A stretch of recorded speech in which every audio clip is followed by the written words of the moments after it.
Greetings, I'm Shad. Greetings, I am Nate. And greetings, I am Tyrant.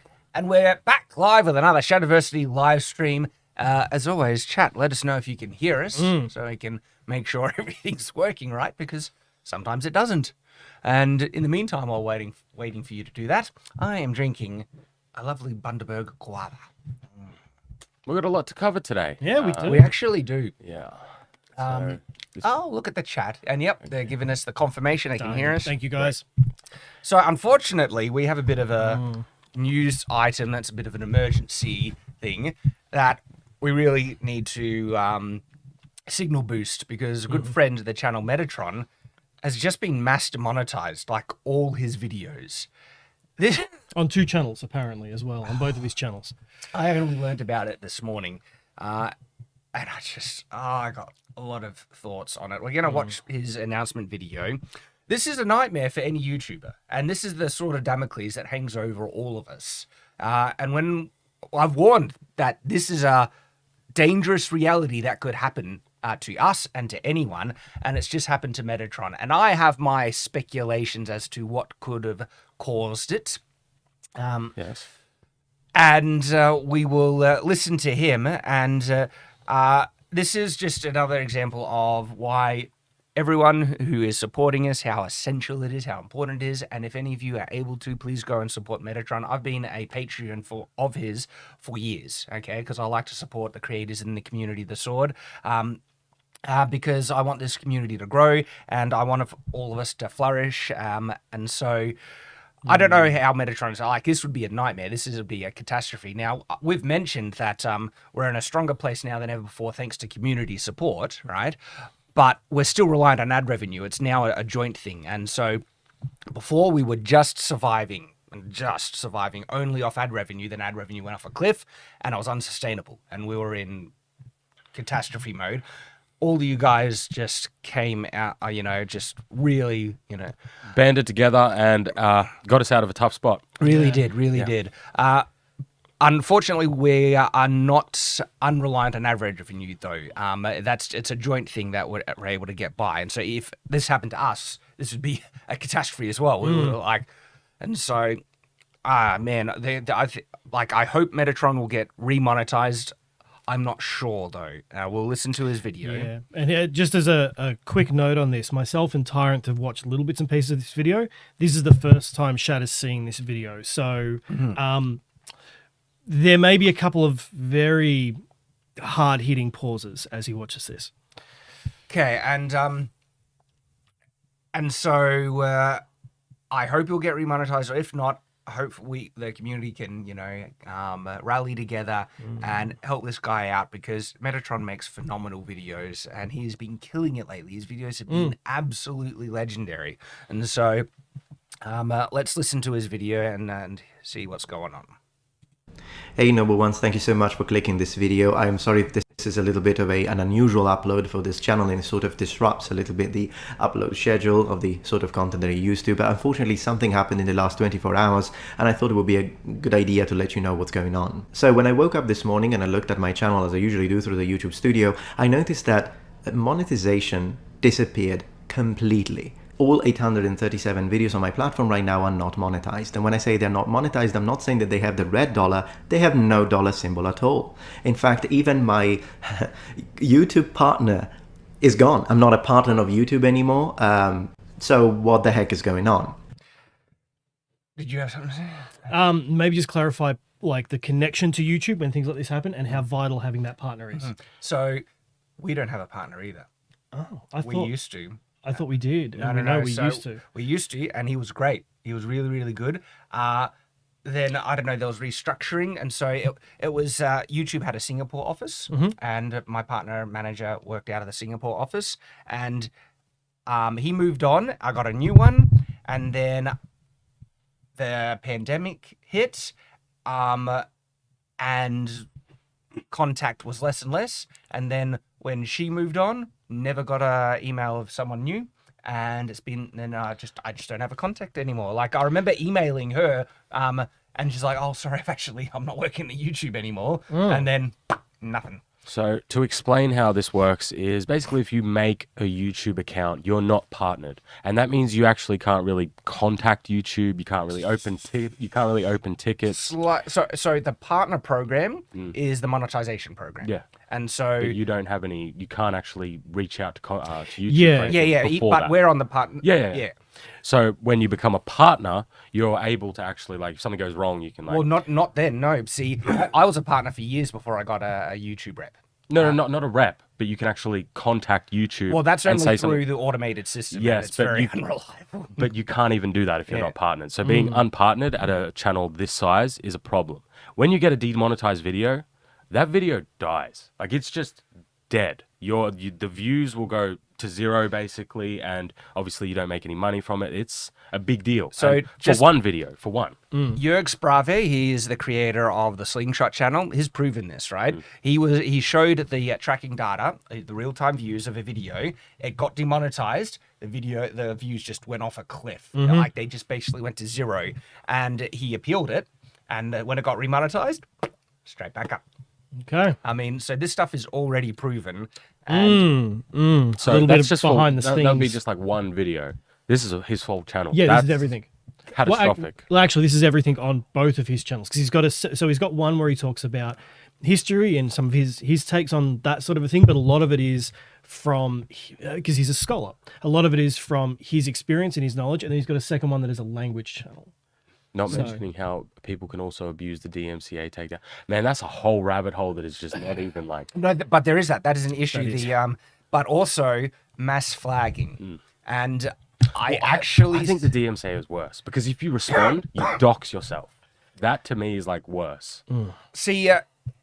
Yeah, I mean, I the hate that. Like, I've had to deal with copyright claims from, and they're usually third-party representative companies that just love to mass flag and claim monetization because they will obviously get a cut and they go crazy.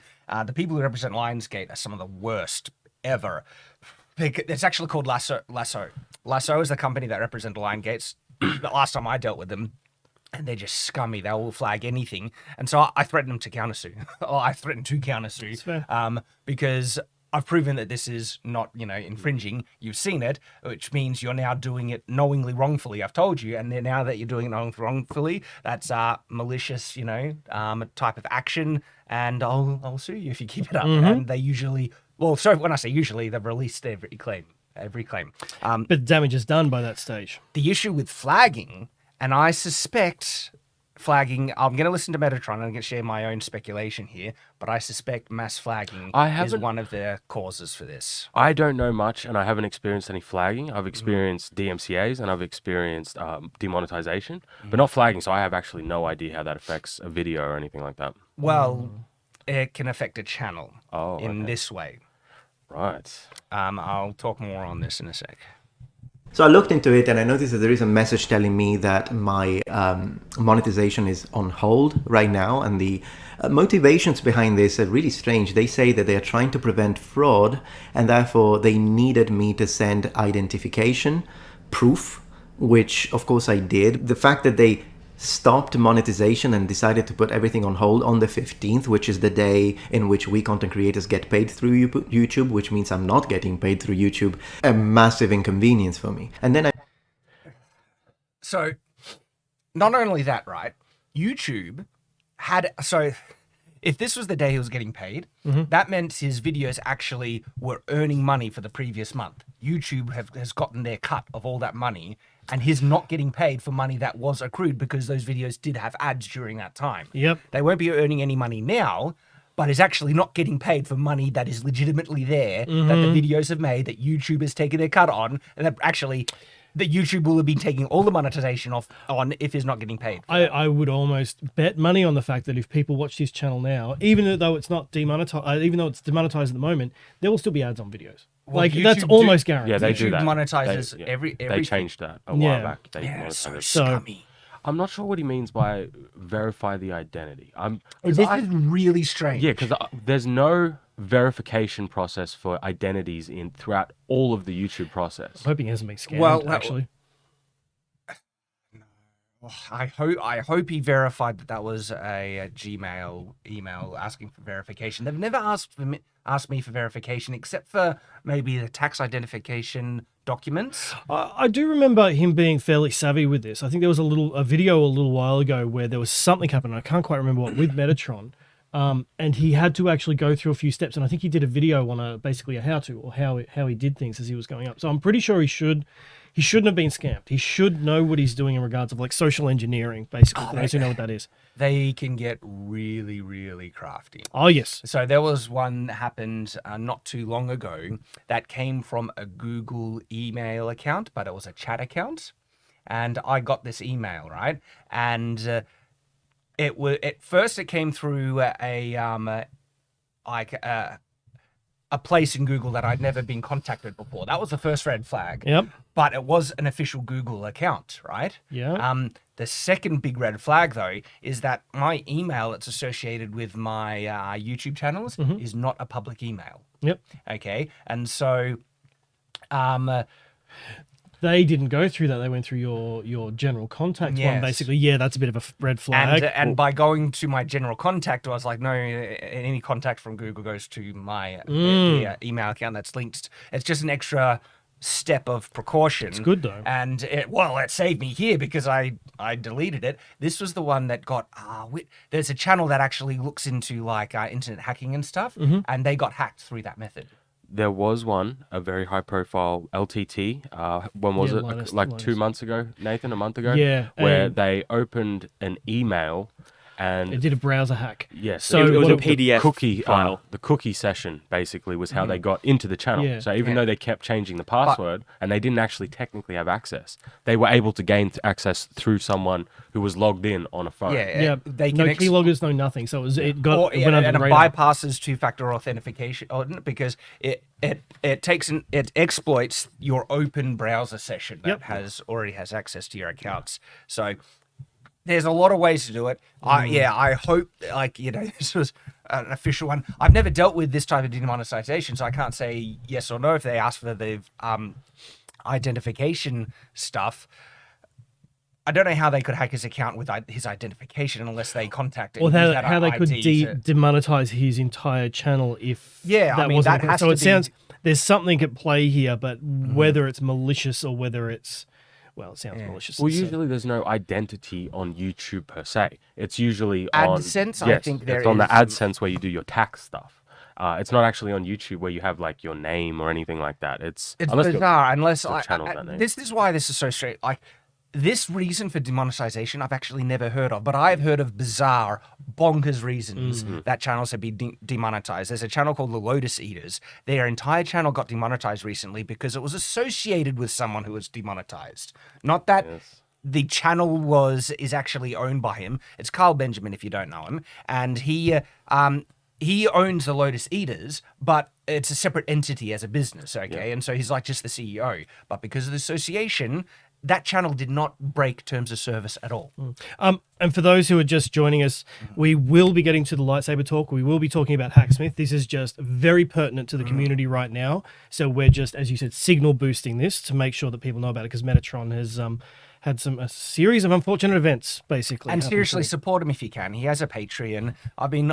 I've supported and I'm a member of his Patreon for years already. And so just $1 to $5 is what he needs right now to hopefully give him some security and sustainability. And so, YouTube can demonetize people for just basically, they're willing to do it for any bogus reason because they don't like the creator. Yeah. That's the unfortunate thing, and that's the vibes I'm getting from this. Well, my experience with demonetization, I actually made a blaster because I make lightsabers. Yeah. I made a blaster, and it got demonetized for firearm content.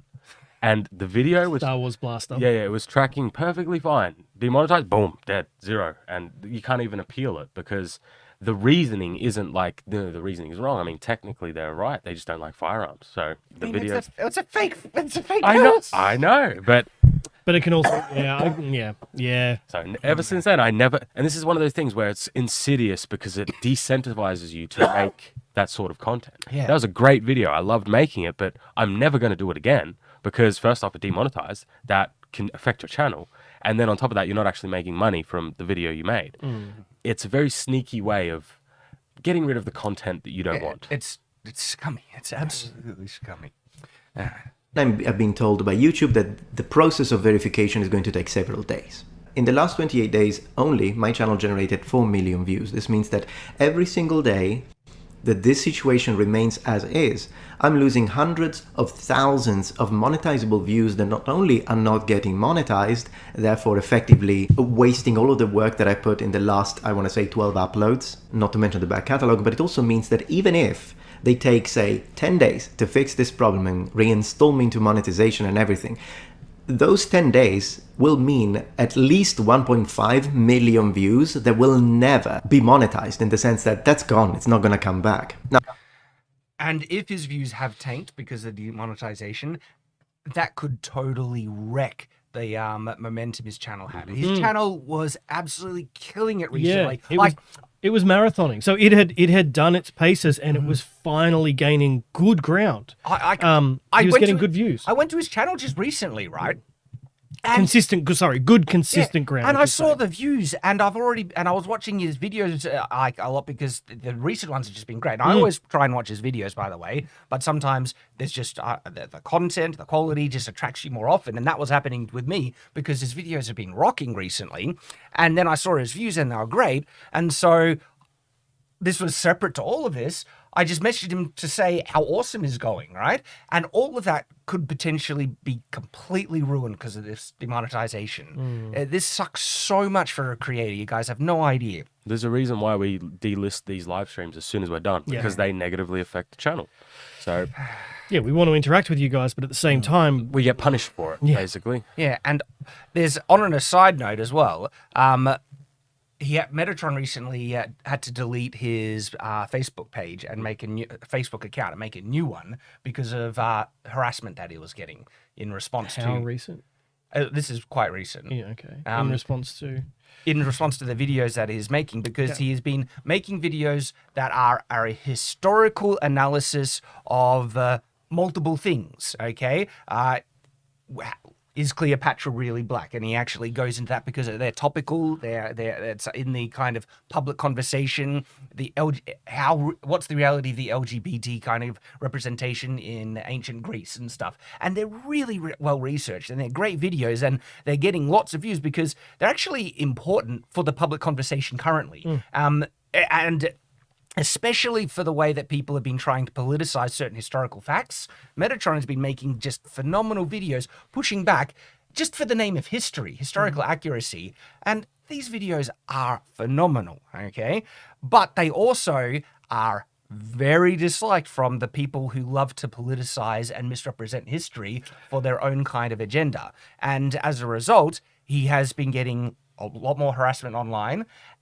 And I have a feeling that there's been a mass flagging thing on his channel to try and... Funnily enough, I've got a feeling that it may be that too. And like in that regard, like I know, everybody has different opinions, but for the sake of brevity here, like I lean fairly heavily left. I would normally go to things like rallies and marches and things like that to support my friends and family. But what Metatron is saying in a lot of these videos historically is usually factually correct, if not 100% factually correct. Like, he checks his sources. It's not how we do society today. It's not how I would like to do society, but it's factually and historically correct. So it's unfortunate if people are, targeting him for that specifically, because it's not fighting the right fight, I would believe. It's offside, it's a little bit off topic, but I hope that's not what's happened here. Unfortunately, that's what I think has happened. And I'll explain a bit more after the video. But I know he's had to delete his Facebook page as a result, because when I went to message him on Facebook, it wasn't there. And I had to email him directly saying, "Is everything all right, man?" He's like, "Yeah." He explained it. Now I'm connected with his new Facebook account, and so that's already been happening. And then this on top of it, it's just there is some correlation happening that might explain some of this, but we'll continue watching. Now, I've been thinking long and hard on what my response as a content creator should be to the fact that right now, both my channel, not just this one, but also my second channel, are completely demonetized and generate no money. Now, it's not that this is all about money, but of course, when I make a video of mine, because I want to make sure that I ensure the sort of level of due diligence and research that I know you guys expect of me, and rightly so. I generally speaking work 15 hours a day, and this continues for days because my research on my videos not only needs to be very deep, but also I have contacts. I have a professor in Rome, and I've got a few other contacts, a few linguists. I do have contacts through academia that help me review and double check my work just to make sure that the information I present is correct, because as you know, that's what I try to do on this channel, spread truth. Now, justifying 15 hours of work every single day for $0, it's financially catastrophic. So I've been thinking, what should I do? Should I halt production until they resume monetization on my platform? And the answer is no, I'm not going to do that, because I don't want you to be penalized since you didn't do anything wrong. And honestly, I think I didn't do anything wrong. I'm not spreading hate. All I'm doing is trying to inspire people to look into history in a completely different way and perhaps even find it fun and interesting. But even though this is going to hit me and it's going to hit me hard, I don't want it to hit you in any possible way. So my production will continue as planned. I will put the same amount of research, the same amount of work and dedication to the truth and to presenting information in a fun, entertaining and highly edited way as I always did. And I'll do it even though this doesn't just mean working for no revenue, it means losing money. I pay an artist to draw my thumbnails. That's going to come out of my pocket. I of course need to pay my rent and bills, and they blocked it right before I was getting my salary, but I will do it. Of course I can't keep this up indefinitely, as it will. Talk about how YouTube pays you. It's first off, you get paid monthly. The payments actually go, I think they're about the 12th or something. They actually get paid into the AdSense, and then they get paid to you on like the 23rd, 4th of each month. My wife, who is wonderful, handles all of it. I can't even remember the exact day, but it's about that. So you're basically, there's two steps. First, it leaves YouTube on about the 12th of every month, and then about the 22nd or 3rd or something like that, they actually pay it into your account. And they tax you twice, basically. Especially in our country, you'll get Thrice. Yes, actually 3 times. YouTube takes a cut, then the US takes a cut, and then the you Australian get paid government. into. Then your government that you live in taxes it again. we used to be able to avoid the US taxation because of the tax treaty Australia has between. But now, even with the tax treaty, you can only claim a reduction, and US will still take 5% now, which is just it's frustrating. Awesome. I can try and claim that back on the Australian tax end, but we have to go through hoops to do that. But I'm pretty sure as well, if you don't actually give proper tax information for the US government, they just take a base rate of 20%. yeah, they do. They do. So You have to like show that you're an Australian, Yeah. provide all this documentation to even get the reduced amount. It's- Otherwise, they just take a flat. It's ridiculous. I'm gonna say something spicy here. Taxation is theft, especially when I get taxed 3 times. Oh, it's just crazy. And YouTube already, like the cut YouTube takes is ridiculous. Yes, it is. It's 30%, and that's still too much. Okay, especially for super chats, super thanks, and memberships. They still take that 30%. I didn't expect to get so annoyed so early just thinking about this stuff. So this is why we do encourage people to support us through Subscribe, Star, and Player, because they take 5%. Yeah. Compared to 30%. That's actually not a joke, guys. You get taxed 3 times on the money you make from like ad revenue. It's insane. Yeah, that's 3 individual times. Oh, and when you go through some of the other channels, it's 1/6 of the amount of tax or cuts that are being taken. So, Like genuinely, after all the taxes happen, from the money I generate versus the left over, it's about half. Yeah. It's about half. It's just like,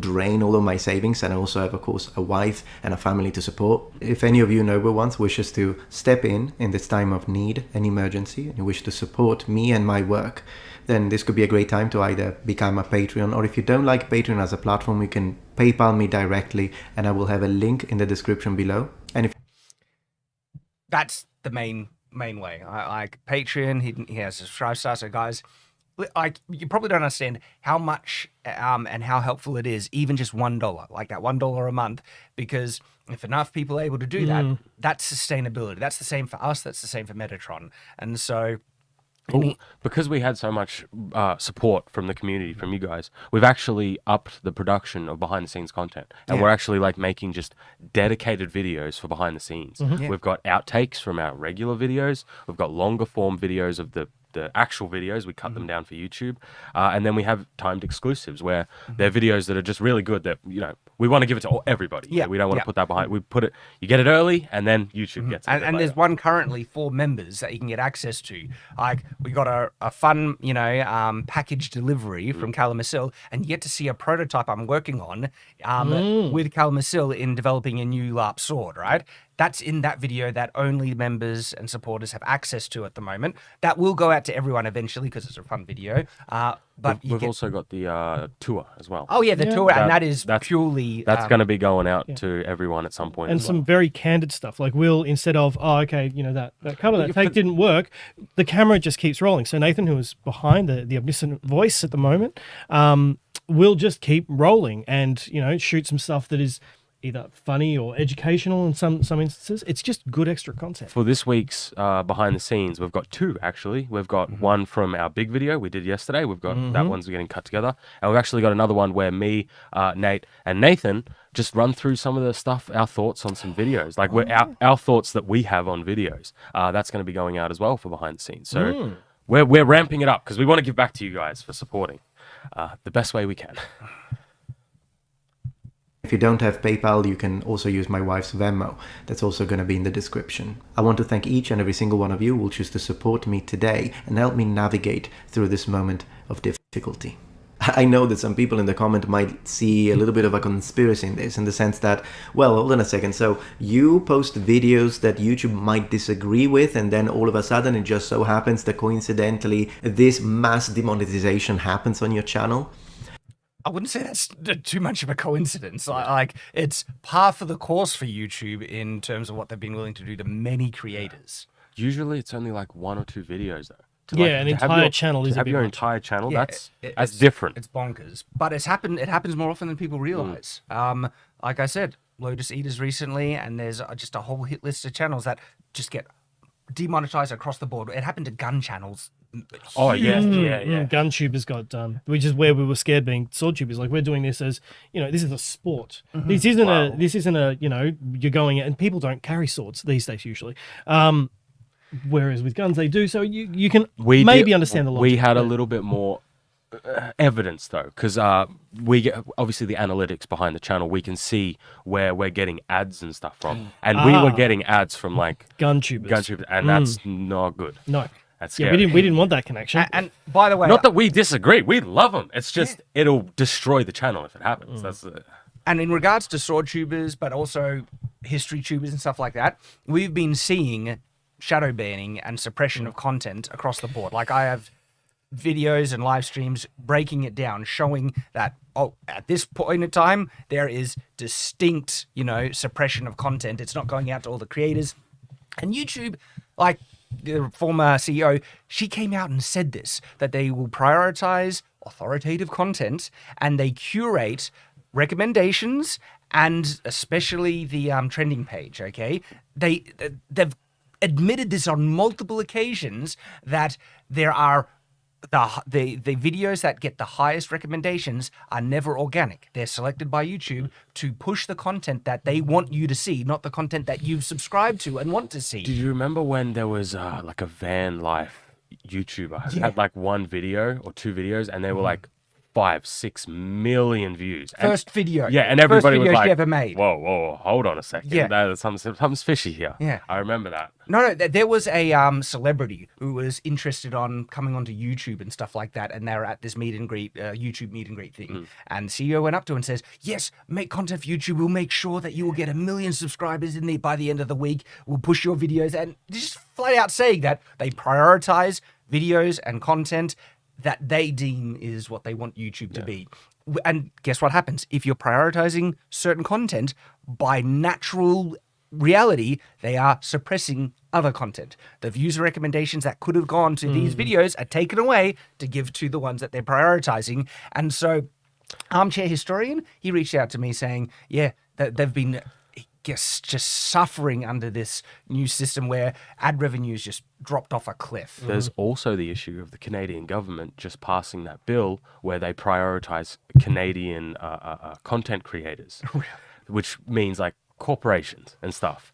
So there's going to be default changes to the algorithm in Canada, which is a problem because now if Canada can do it, every other country can do it. And they've actually already did that in Australia. We had our news broadcasting agencies absolutely demand that they get to the front page of YouTube. So now if you're watching, or if you VPN to Australia, you'll see now that regardless of whether it's trending or not, you'll have some of our channels like 9 News. There's and like 7 News a little tab where I ignore it all the time.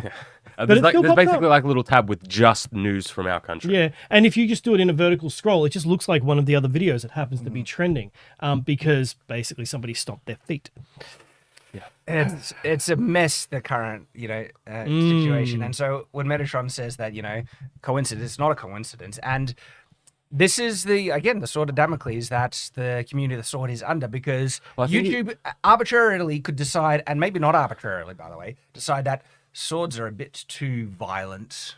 Yeah, so we don't want to support sword weapon content. He is being very fair though, in that he said he's going to give YouTube like 10 days or whatever to if it's a mistake, fix the mistake. If it's not a mistake, well, okay, that's something different then. So that is very fair. I don't know if we would be that reserved. We would be freaking out. We would try to be that reserved. Unfortunately, if he doesn't have a YouTube contact, the only way to actually get YouTube to wake up and get some other people who might be more fair It's a in their public campaign, yeah, which is insane. It's a Twitter storm. Unfortunately, that's what I was gonna say, the Twitter Twitter being storm able is to- the only way to get this going. And so We'll see how it goes first. I- We'll see how it goes before we sound the war trumpets, as it were. I'm ready to, though. I don't have a huge Twitter following, but I'm connected with people who have better followings than me, and maybe we can get some support going your way, mate, and get YouTube to wake up and see what's going on. I know it looks like they're trying to silence me, but I work with evidence, and honestly, coincidence is a mathematical possibility. Maybe I'm a little naive, but I honestly don't think that YouTube is trying to silence me. I just think that this happened for reasons that I don't know. See, I don't know. To me, the correlation is too strong with the content you've been making recently and the pattern that you see with people who make content that seems to... And he hasn't been targeting the left. He's just been saying, I'm making content about historical accuracy, unfortunately, because there is a more mainstream kind of interpretation of certain historical facts. There's been backlash from that, but he hasn't been going, he's just like, here's the reality. I agree. Let's finish off the video because we've got other stuff to get to. I mean, one thing I did do yesterday was to apply for the new membership program, because I noticed that all other content creators are doing that, and I came up with some cool ideas and perks, and I applied for the membership program, where you can become members of the channel, and it was approved. So I found it approved, but maybe because of that, now they needed me to confirm my ID. They didn't have to really. No, there's a bunch of monetization perks. You just click, am I eligible? You'll get some green ticks if you're eligible, and then they just go up. That's it. Like, this is the type of response where someone at YouTube needs to have done it manually. This isn't an automated thing. And for someone to do it manually, to be, I guess, made aware, tipped off to give a critical look at... And this is the frustrating thing. He hasn't broken terms of service, okay? This is a bogus thing, but it has to have been done manually. And this is the type of stuff that people usually do when because there's bad actors in YouTube that do not treat channels fairly. And when there's a channel that they dislike, there's been evidence that they've done this before, that they will demonetize unfairly because they simply don't like the content, don't like the creator. And... look, this is speculation, but we've seen multiple examples. There is an easy way to confirm it. If he was to do a review on a video, like double check it, they do it by manual review. So you would be able to tell instantly if somebody's doing it on purpose. Again, the problem is, once they do that and they say, no, it's demonetized forever. You can't fix that. Well, the only way to fix it after that is the Twitter storm. Yes. And I've had to do that. Like, I had... my fights in autopsy.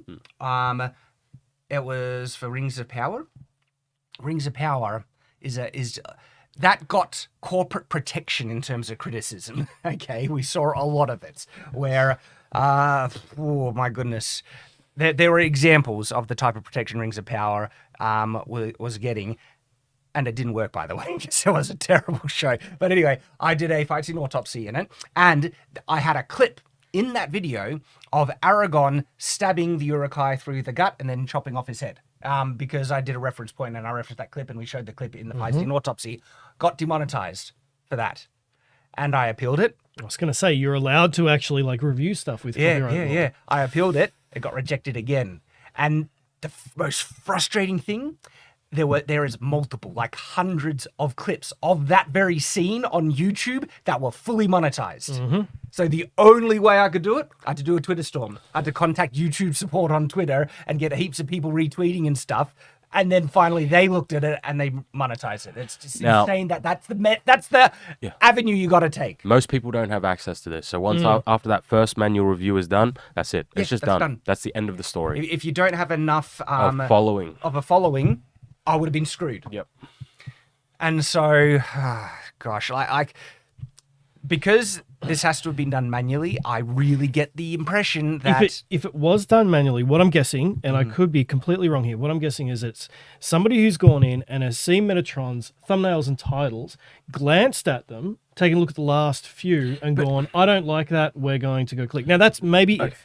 The problem is if that's actually occurred, that is by its own beast YouTube's fault, because YouTube is the one who wants the more dramaticized, the clickable thumbnails. You want that little bit of attention, that grabbing. But the thing is, though, there are hundreds of creators that do way worse thumbnails than Metatron. Absolutely, but it's just the problem with this is YouTube changed a while ago, sort of their monetization, their verification process, basically. So when you upload a video, you tell YouTube what's in the video in terms of its content. And they have actual categories, like if it's hateful, if it contains swear words. So you can actually mark a video what it's supposed to be. And YouTube decides whether it has monetization or not. So maybe, I'm not saying he did, but I'm saying if he didn't tick the right monetization boxes, then I could see an entire channel getting demonetized for not clicking what they're supposed to. Maybe. I don't think that's what happened, Maybe. but that is the only way that I can see an entire channel. This is what they say.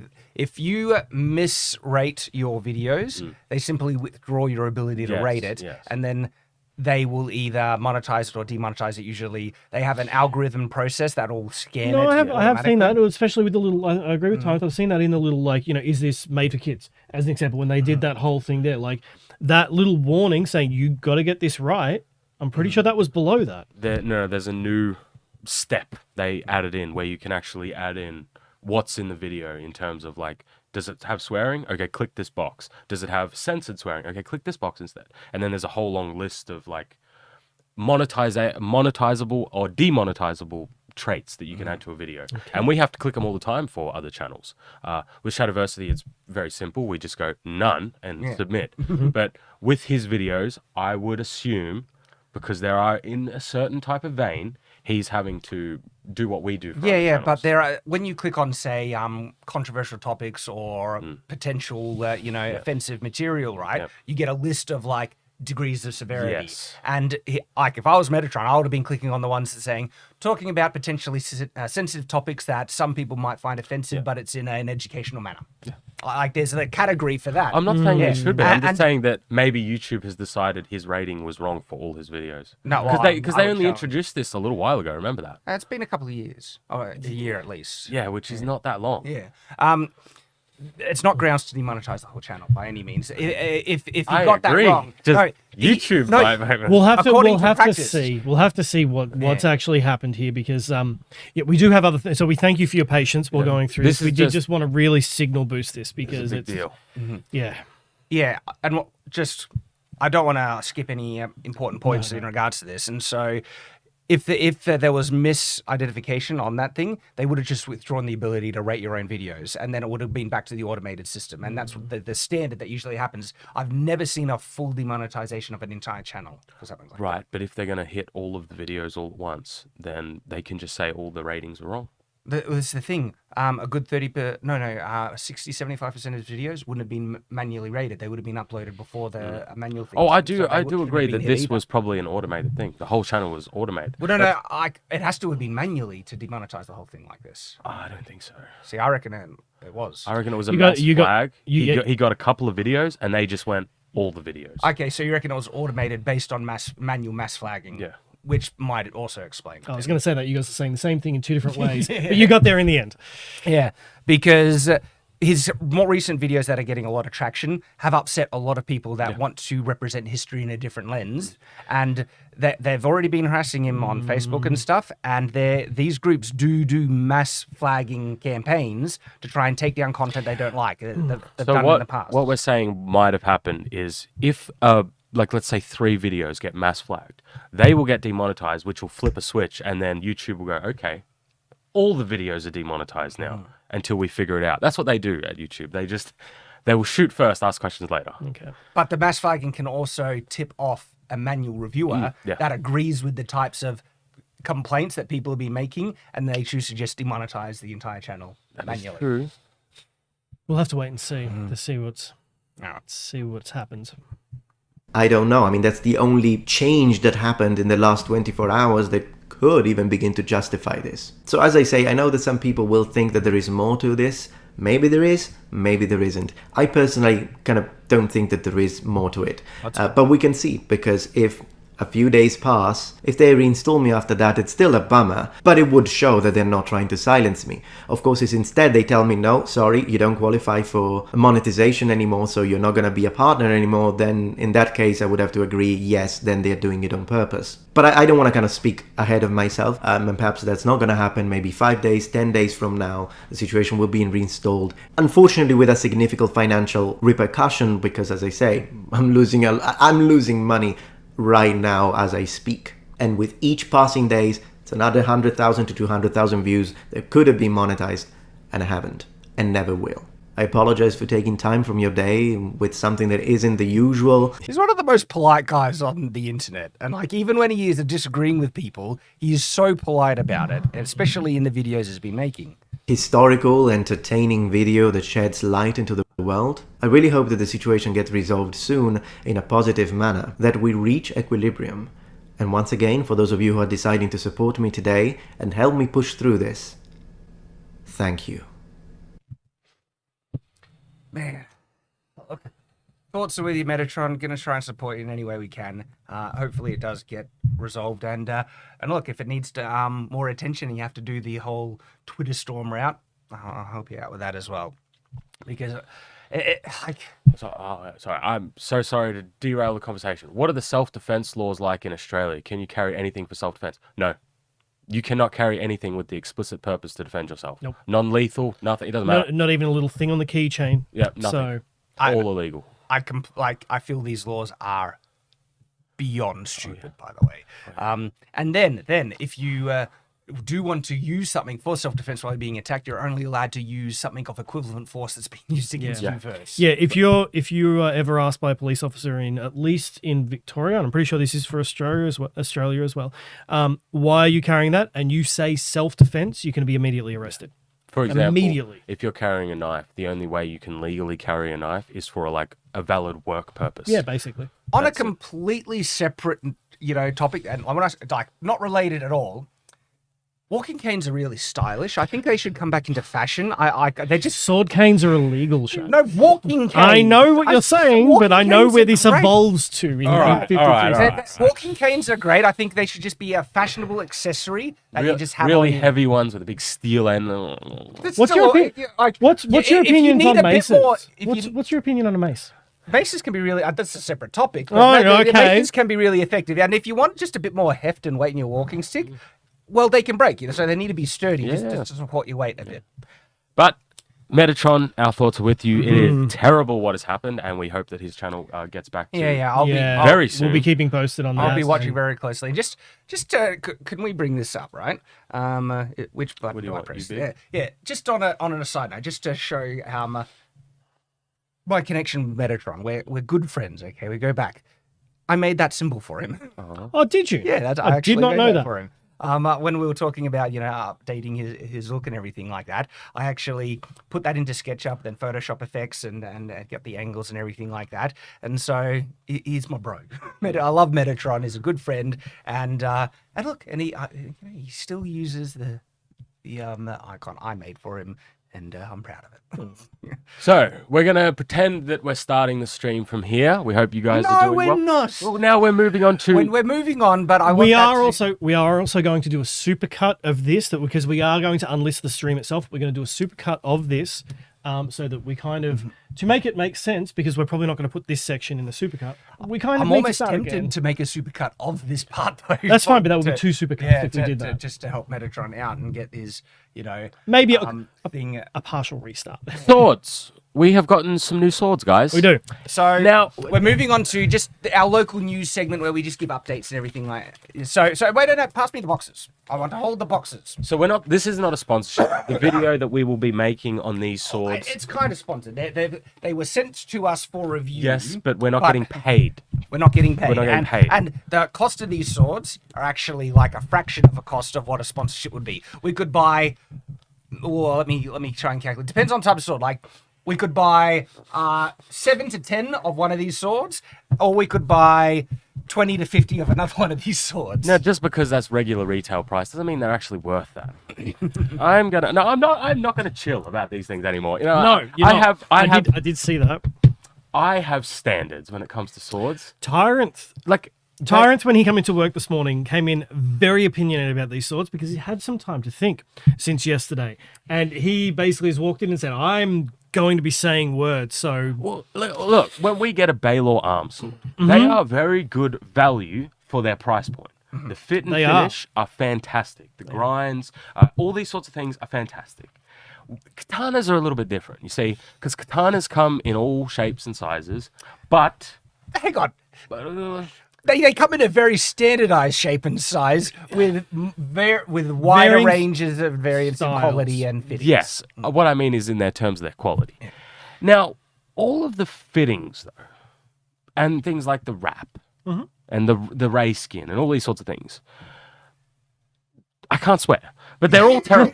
They're all terrible. Let's back up a bit and give some context. So, okay. I get contacted they're wrapped, by. So we can take the boxes down. The boxes are very nice. Let me finish my story. The boxes are so big. You can take the boxes off. Well, all right, you can move the boxes. But they're nice boxes. You can. Here. I like the boxes. Nice boxes, Shad. These are cheap boxes. No, they are nice looking boxes. Until Nice you look at the looking bottom boxes. and you see that it's cardboard. Okay, so I get contacted by sword retailers now and then. I'm not. We're prepping. Who they've seen some of my reviews and they're like, "Hey, we want in on that. We'd love for you to review some of our swords." And so this is from, They're gonna regret saying that. I think it's katanasword.com. I can't remember. I should probably look this up. Well, this isn't a video. This isn't the dedicated You were review. doing a dedicated video for these. But they said, we'd love for you to review stuff. I'm like, okay, sure. Send me one of your cheapest swords and one of your most expensive swords, and we'll compare the difference in the review. And they did do that. And so they sent us a $300 one. Okay, I was going to say, I don't know which one I'm holding. The cheap one. And they sent me a $1,000 one. Now, cheap katanas. Which will hold for the moment. I mean, what? Just. I'll be careful. Yeah. 300 USD, you said? No, Yes. I think this one's 200, isn't it? 200? It's about 300 US. Oh, okay. The fit and finish on this is, well, what you would expect. It's very The price mid. range? Yeah.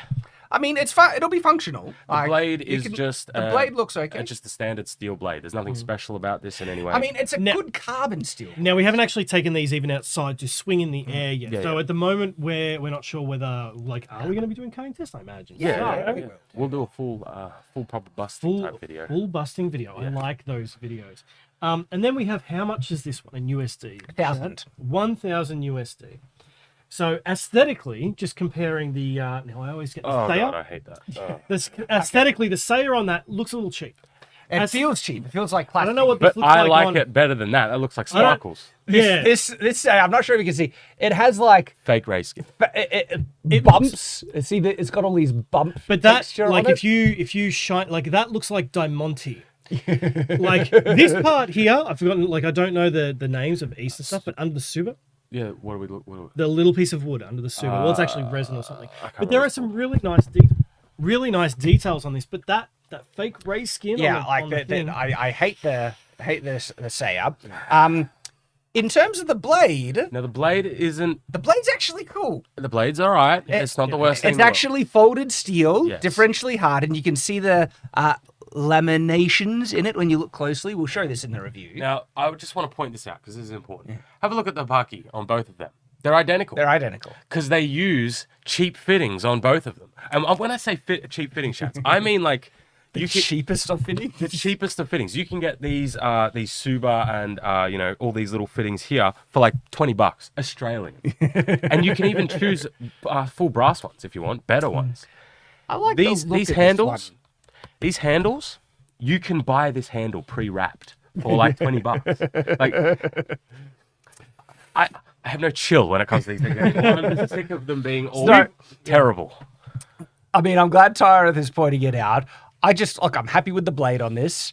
And I like the look of the fittings on this one, even though I know you could probably buy them for a couple bucks. Yeah, you can buy. You can actually buy them for a couple bucks, and But you can at even least buy it looks ones. better. Like the Suba on that. Yeah, this looks, is, hang on. what is Say it? No, it is Suba. This Suba, yeah, Looks junk. It looks the like plastic. Nordic three-horn Odin thing. I can't remember what it's called. Nordic three-horn Odin thing. Yeah, I can't remember what the symbol's called. This looks terrible, Shad. It does. You can, if you wanted a nice coloured wrap, you want a better Suba, you can get those things. It's basically the Celtic Triforce. It's the Celtic. It's a Celtic. Well, knot, not on this one. The other one. Yeah. The three-pointed Celtic knot. I like it. I like the Suba. I like the Suba. Okay, yes. I know yes. it's cheap, but Yes. I like it. But for $1,000 sword, that's where the issue comes in here. It's not in a vacuum. I'm like, yeah, sure, it's fine. But for the price, that's where I take an issue. Pirates has joked before that sure, I'm a weeb. No, not a problem. But I got to admit, when he gets his passion points on this, he gets his passion points.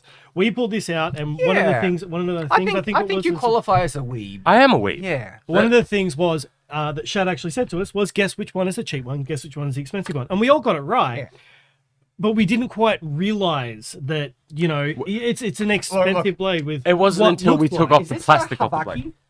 Yes. It's Habaki, Eastern. yeah. It is pretty funny that the Habaki is identical to the cheaper $300 sword. To be that fair, is funny. out of all the cheap Habakis you can buy, I actually like this design the most. It's not a terrible Habaki. I bought one of them for myself. Very nice. But very nice. Very stands out. It illustrates the point perfectly of how they're all just using the same cheap fittings from China. I'm sorry. Pass it to you this way. Like, it's just not. It's not up to snuff. Up to snuff. Oh god. All right. Well, there will be dedicated videos coming out with these where we may be breaking them. No, not that one. That one's got a nice blade. This one we probably won't. Yeah, this one when we're finished, if you genuinely want, we can get some proper nice fittings and a nice wrapped handle on that. It's a nice blade. We just have to fix A and B. I just need to fix the whole thing, except for the blade. But I heard about someone who had, their grandfather's axe. They just had to replace the handle 3 times and the blade twice. But it's fine. It's their grandfather's axe. We will have a dedicated comparison video for those two katanas, which will be pretty fun. Moving on to the next point.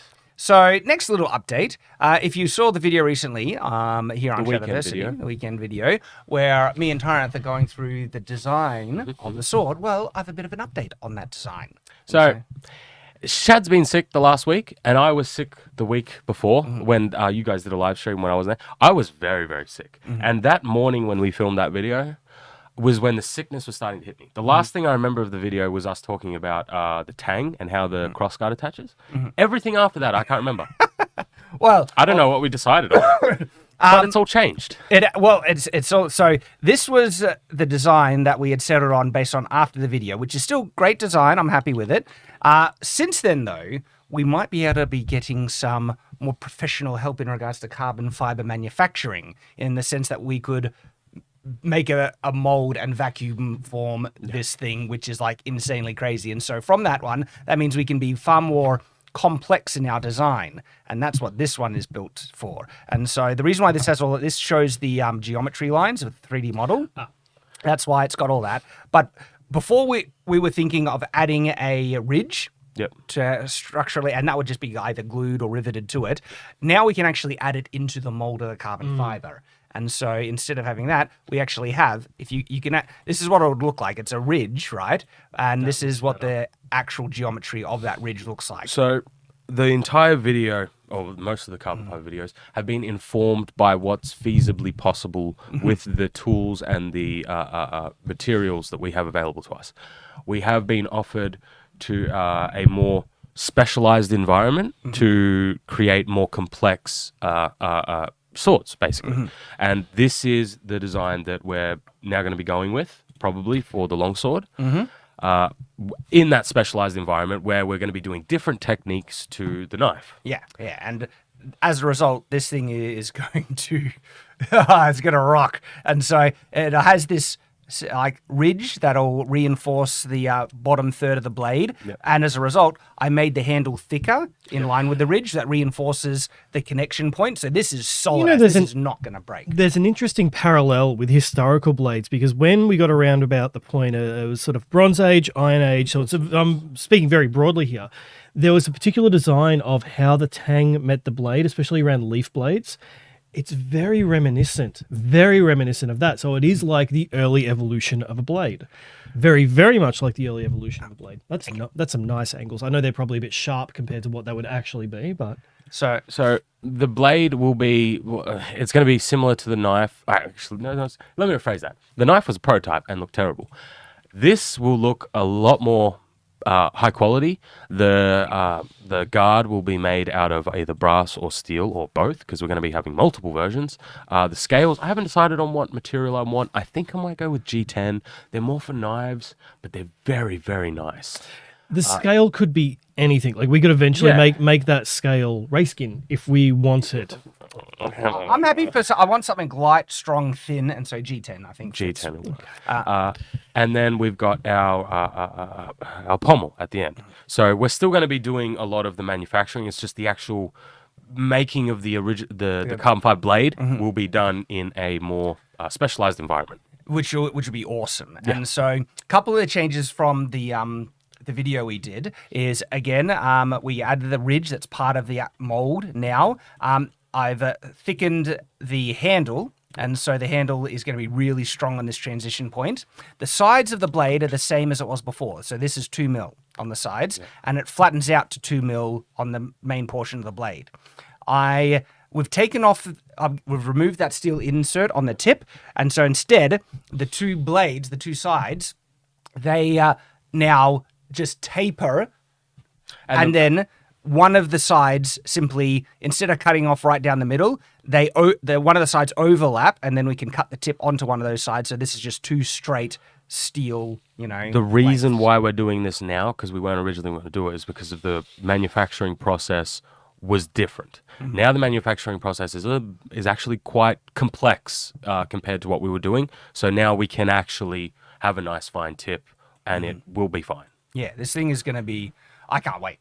It's going to be amazing. And so we have to take like a 6-hour round trip to go to. There's going to be some involved travel to get this done, but it's looking very promising.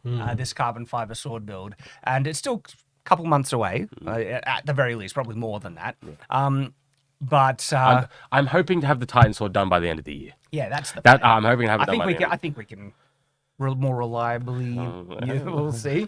We have some promising prospects coming up. Okay, so the specialized workshop where we can do this sword, it's a little bit different for something like Titan sword. This is only like 1.6, and even this might be pushing what they've got to a bit much. We should be able to fit this in, but the Titan sword is like 3 meters. Titan sword is huge. It's a Titan sword. It's big.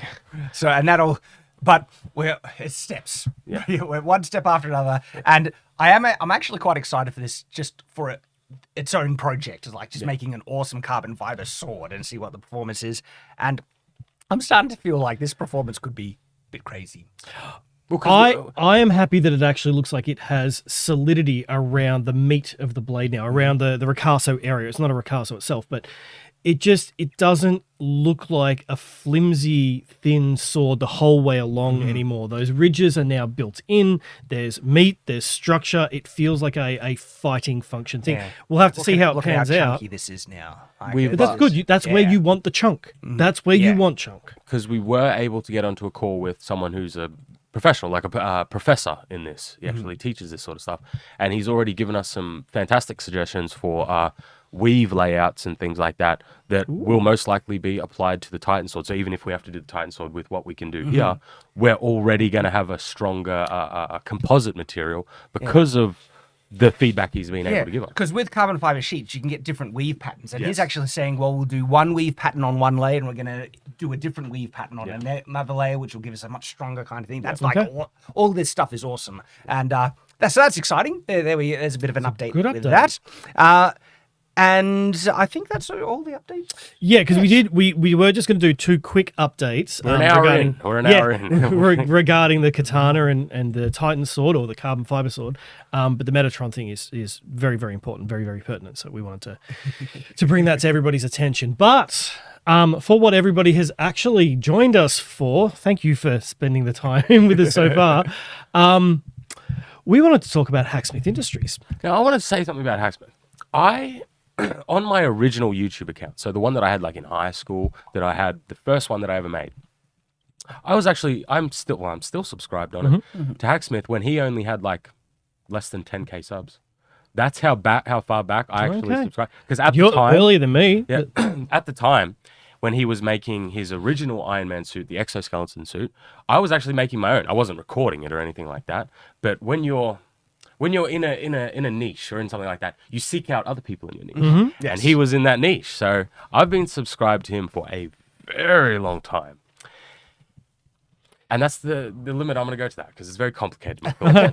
So he has a bro like love. it's funny, like I have been keeping an eye on the progress of their lightsaber concepts for ages. And so Hacksmith make awesome videos, right? They do. And even with me keeping an eye on it, I don't think I've made a dedicated kind of video response review talking about it. So this is the first. We get to do it right here. We do. And as a result, I think we need to go back a little bit and talk about some of the earlier models. We can reference. So I've got some actual historical examples of this weapon specifically, not their earlier ones, that we may not be able to bring up on screen. We didn't have any images per se ready, but I can spew forth the knowledge and easily look it up on Wikipedia and that sort of thing. But they have been doing this for a little while, and they've gone through the evolution, specifically like Star Wars, starting with the equivalent of a proto saber.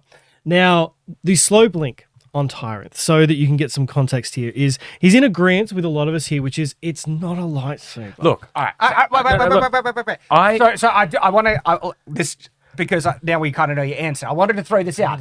Is it lightsaber or glorified blowtorch? What's your take? Lightsaber or glorified blowtorch? Okay, look. All right, okay. I've got to say this. I don't like criticizing people, like, because they're in the same field as me. So I don't like criticizing someone because I always think to myself, well, if you're going to criticize, do it better. That's always what it comes to with these sorts of things. So I don't like criticizing because I genuinely respect everything they do. And their videos are fantastic. They've done some amazing engineering to get it to this stage. But it's not a lightsaber. It's a butane torch. And I have one in my workshop where I use all the time. Like, I've got to agree. Yes. I've got to agree. Like, a sword requires a certain amount of properties, regardless of whether the blade is physical or energy. A sword requires a certain amount of properties. It fails to have a lot of those properties, like being able to block, being able to defend, being able to actually cut. Cut, yeah. It doesn't cut, it melts. It melts, yeah. Well, so there's a whole heap of things that it fails to do as a saber, but as a prototype, I would say a definitional requirement of a lightsaber is that it can clash with something. I feel like this is a definitional one. So lightsabers get into that funny thing where like they can pass through something like at this table, but they won't pass through it. Cutting through it. They different. are. Like a sword can cut through things, but it can exactly. Clash But if 2 of them hit, they will stop and do that amazing. This I love is a that butane sound. torch. It's. But isn't that really what all lightsabers are? No. They're plasma. Yes. They're contained plasma, probably within electromagnetic fields. Like, they never quite go into the whole thing, and it's that electromagnetic field that allows clashing. If because I'm playing devil's advocate just to be annoying. if a lightsaber is merely a plasma beam, would not this qualify as a lightsaber? Hey, Shad, is this a carbon fiber sword? It's a plastic composite. The same thing, right? No, it's not. Okay, why? I mean, it could be sharpened. If it was of the right size and it had a handle, I think it could qualify as a sword. It's a handle. No. But no, like it's not. But this is the right size, and the previous model, right size and dimensions. Without having kyber crystals, for the technology we currently have, this is pretty good. So we filmed a video yesterday. A really, really good video that is the weekend video. It's a big one. I'm not going to say exactly what it is, but I'm just going to say I'm just going to say this. What we did yesterday fits more definitionally into a lightsaber than this. That's all I'm gonna say. Regardless of whether it was on or off. Yeah, I know. And can we at least say the video is going to be fire? It's going to be fire, boys. Anyway, yeah, so we can run through like how they've come up with the Proto Saber and how they've sort of slowly shrunk it down and gone through a few iterations of the Proto Saber. And this is the first fully enclosed saber. I think we just need to do that for the first couple of times we say saber. And it's a saber staff or a lightsaber staff. Oh, it's a pike, they call this one. Saber pike.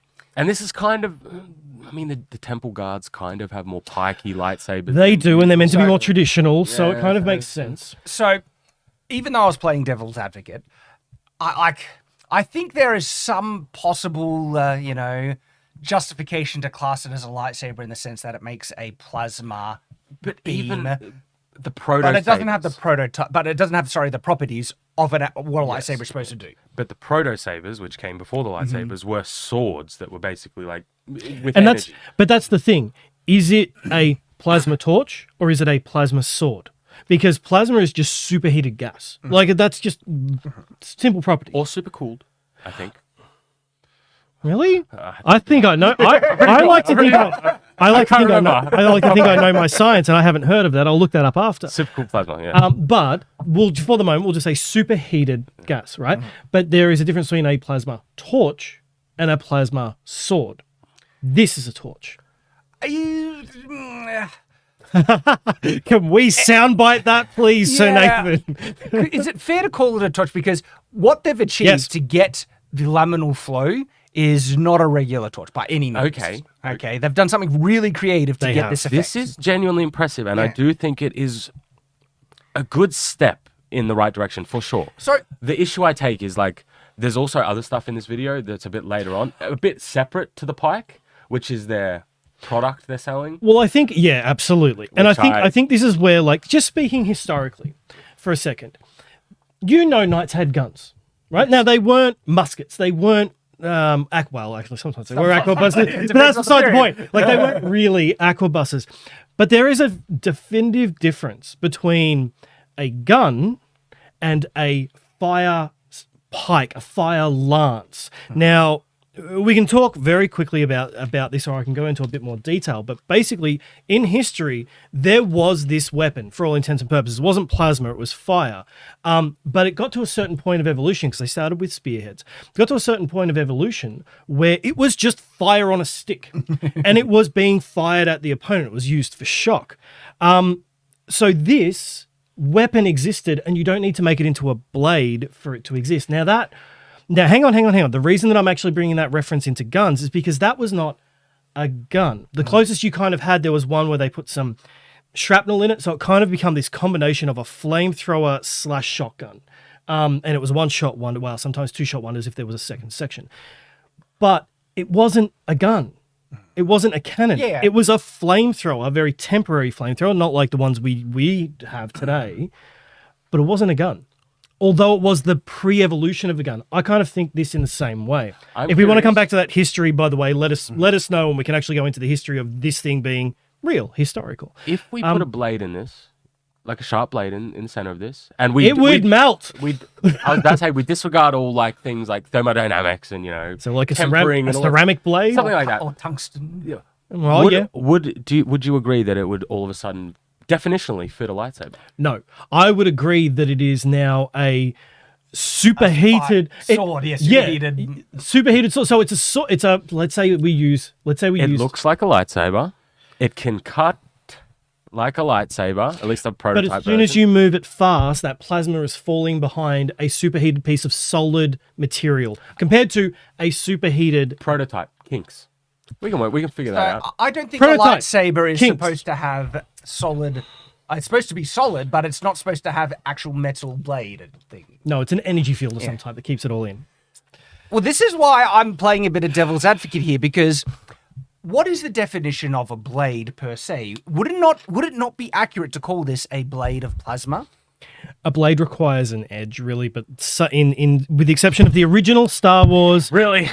with the, Really? with the exception of the original Star Wars, most of the lightsabers are round. The original Star Wars had flat blades, like you can see it in the special effects. Whether that was, you can. Yes, but that wasn't. They didn't mean for that. It was if they technology limit. Don't care. It's a That feature, was- not a bug. That was it's a feature, not a bug. That It was a flat. technological limitation, not because in the Very actual quickly, law they very were flat. quickly. That's- It makes complete sense now as to why it can cut through some things and just burn off others. Because let's say Shad was my opponent, I could then use the edge and chop off his arm, or use the flat and just flat to the face. And all of a sudden, that's why your face isn't now cut open, because you have options.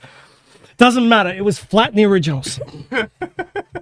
So, This is not a pain point for me. I if you promise could flatten the plasma flow so it has somewhat of an edge, like the dark saber. could you call it a blade of plasma, even if it can't have contact with another blade of plasma? Yes, I would say that would be a blade. If we're talking about Then- what qualifies as a blade with an edge. Then yeah. if swords have blades, Lamellar flow. this could qualify as a lightsaber. Yeah, lamellar flow is a focused. Well, it's not specifically focused edge, but in this instance, it has created a focused, tube that kind of gets to a point. Dark saber, best saber. Nope. My dude, we've got one We here. got one right here. You didn't know we were gonna. They are not the best. We're going to take a big swing and just go off topic for a bit. Because Okay. That triggered me. The dark saber is not the best saber. I don't like the handle on that thing. So I originally bought this. Usually I make all my lightsabers, but this one would be a real big pain. So I was like, I'll just buy it. This It is was one cheap that enough. that Tyrant has made. Yeah. Look at it. But I wanted to buy this one because it has a lot of aspects that are very interesting that aren't found, for the most part, on lightsabers. You can index this one. Yes, I Which like. is- I like it's that it oval. has an oval handle. Yeah, and you can't do that with most lightsabers. well. They're round. Hang on. On most lightsabers, you don't need to. True, but technically speaking, you don't really need to index on this one. Like this could cut with the flat of the blade. It doesn't. By ever. looking at how it operates, cutting with the edge seems to be more efficient. Therefore, I have preference to True. index the edge. But it is a lightsaber at the end of the day, so you could cut with. The You flat. could, but it seems you have to remove and burn away more material on the flat, and so that's why you do it on the edge, and then it's more efficient. Cutting Almost like a flat technique. lightsaber makes sense as well. But in terms of the hilt, we all picked this up because I purchased this and I got it and I was like, I'm gonna try it out. Yeah. And I had complicated thoughts, so I brought it in because I wanted to hear their thoughts because I had an inkling you would think the exact same thing as me. How did you hold it, Shad? My instinctive way of grabbing it is like this because like just the angle and position. But it of feels wrong, doesn't it? And if you angle it forward, It's you comfortable like naturally orient yourself to the angle of the crossguard that it has on it, to the point where I was thinking the crossguard would be dog crap, but if you hold it this way, it's like, okay, you can kind of tolerate it. The problem is that's That's upside wrong. down. Yeah. This is the problem. So that's When Tyrus told me this, I was like, what? It goes this way. now. And then I was like, Hang on. Now I kind of when I got to that, I did the exact same thing as Shad. I'm like trying to figure it out. Only after picking it up a couple of times did I go, well, maybe in a pistol-like grip, so I'm no longer, because your thumb's in the way of getting right up and in there. I feel like I'm holding it like a fencing foil to actually properly use it, because it's the only way my hand naturally now fits. By the way, on that. to me, that would be a good thing because the best way to fight with a lightsaber is like a fencing. Which kind of makes sense, yeah. The thing is, though, it makes so much sense to hold it like this because then if you need to turn it on, the button is down here. You can just do that. Turn it on. Yep. Well, Holding aren't it they like this is putting dumb. it on. Yeah. I've never liked how, because lightsabers are just so, the buttons are always placed in questionable spots. I like this. But they look I cool. like holding it like this, but it's upside down. This is not how they intended. This is not the intended use. It's this. And this feels terrible. Even when you do this. It feels Oh, terrible. no. It's horrible. No, it's like Horrible. wrapping your finger around a So super. just press the button. What's stopping you from holding it backwards? You can if you Just use it back. Then that's. Yeah, but if everyone used that way, instead of picking backwards, it becomes the correct way to hold it. Yeah, but the problem is, because they decided to be different with the blade on this one, the edge of the blade is facing this way. So it's facing down. But looking at the projection point, there's two edges. There is as much edge on the back one. I just realized as there is something. on the front. I just realized something. It's meant to be held that way. Reverse grip. Oh, wait. Actually, that fits. With edge pointed out this way. Well, hang on. Could you cut someone with the back edge of this Darksaber? Yes. It's like cutting someone with a flat. And it would be just as effective as cutting as a forward. So therefore, we're going to rewrite the user manual. This is now the correct way to hold it. I'm fine with that. I'm fine with that. It's comfortable like that. Yeah, and in actual fact, see how this is, the projection point is offset, it's not centered? Having it offset further back is better than having it offset further forward. And so that's still a better configuration. So when it comes to like a lightsaber like that, you have a round blade that comes out of a round hole. With this one, the blade actually comes out here and goes down a bit. It's actually a bit offset. Did you I think I've seen that, yeah. So it actually projects the blade out and then comes down a bit like that. Like a yata. So I keep always getting. I'm going to pronounce this How does it incorrectly. do it? A Turkish blade. Magic. So look, it's going to be like a sax or a is it a Dacian Falx that have like an inverse curve? No, That's how the Darksaber will be now. You hold it backwards. The sax don't have an inverse. I know what you mean, like the inverse point. The point. The actual blade is offset. So just say this is how the blade comes out. The blade is actually offset like that. Look, that you're correct. That is dumb. But it's a feature, not a bug now. I feel like also if you, and this is meant to be lightsaber proof material here, right? Yeah, best guy. Yeah. Okay, so I feel like having that forward is better than having it backwards, because if you happen to use that to catch a blade, I don't want it on the back of my wrist where I have the least amount of lever. I want it forward where I have the most amount of control. I don't like the pressure on my fingers, on my front fingers, when I have no pressure on the back. Because like usually when you hold a sword, if you hold it one hand, you'll put it up near the crosshair. I would rather that wedge into my thumb than I would that, because I feel like my wrist is going to give there, whereas there I feel like I have some form of support, and I want that little like side hook. Not that I would ever catch a blade in that. No, but if you happen to, I would rather catch a blade. I would rather it not slip off and cut my fingers. I would rather catch it there and be able to control it. Something we learned about Subas as well. They get your fingies. They do get your fingers. So the whole point of that rant is this saber is dumb. I bought it because I like the indexing and I wanted to feel it for real. We've gone off topic. Unless you hold it the correct way, then it's... So the question is, do we want to then go back through what Hacksmith have done? Do we want to talk about the history of this exact weapon in regards of real history? I want to say one last thing about this. Supposedly it was made out of the best Beskar alloy. So strong. Recently, we've seen the fate of the Darksaber. I don't want to talk about it. Did you see the fate of the Darksaber? I don't want to talk about it. I don't want to talk about it, Shad. Let's not talk We about need to let our audience know. I haven't seen it, so, working at Shadiversity, spoilers. Keep going. I will censor you, It's Shad. a minor spoiler. It's a minor spoiler, but I don't recommend anyone watch it anyway. And if you're never going to watch it, you're going to want to know the fate of the Darksaber. Supposedly, this was made out of the greatest quality Beskar, some ancient material Beskar, really, really good. Yep. That can suddenly be just crushed in a robot hand. Yep.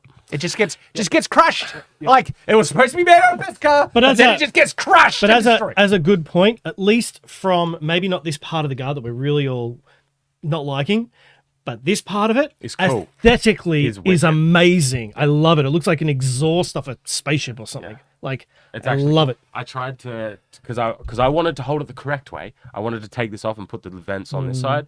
And it can't be reversed. The inside construction of this is terrible. Like, I was originally planning to put a live blade in this, so this would be like, put a katana blade or something like that in there. The inside construction method of this is terrible. It can't be used for that.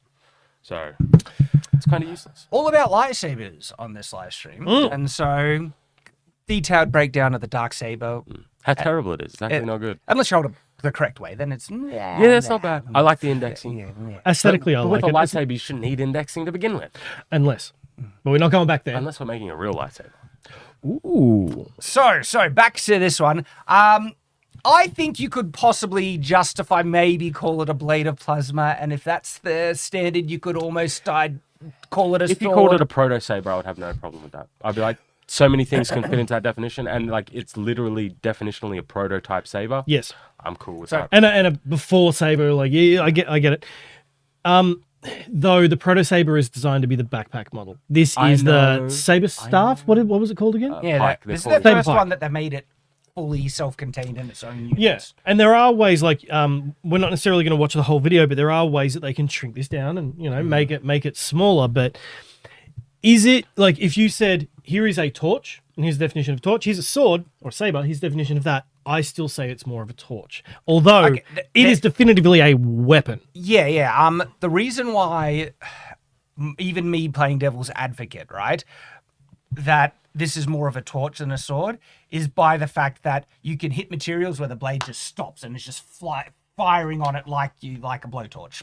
And that seems to rob some justification identifying it as a blade. If it was so powerful that you could never break that beam of Or plasma, hardly ever, yeah. or hardly ever, you could then more justifiably call it, even if it couldn't have physical contact with another blade of the same type, you could more justifiably call it a blade of plasma, therefore a sword, therefore a lightsaber. But because you can block it and there's material that it's just flaming on like a blowtorch, it's more of a blowtorch, unfortunately. Does a lightsaber definitionally need to use energy? Because this is used as butane or gas or whatever. What are you thinking? Well, I'm thinking in all circumstances that I can think of what a lightsaber is, it has an energy source and Yeah. it converts.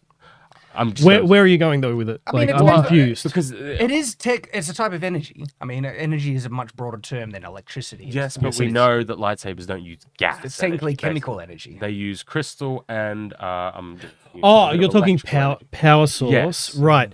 I don't. So I think via canon, yes, we actually do need to use kyber crystals and everything else. But how we would make it in real life, I think the way we power it is irrelevant. It's the effect of what we get in the end. agree with I disagree because gas runs out a lot quicker than stored electrical energy. It does, but unless you can figure out a way to loop electricity in the air. And use that electricity which is, I suppose, one way of doing it. Use that electricity to power. We're in the prototype phase now. So we're getting there. Okay.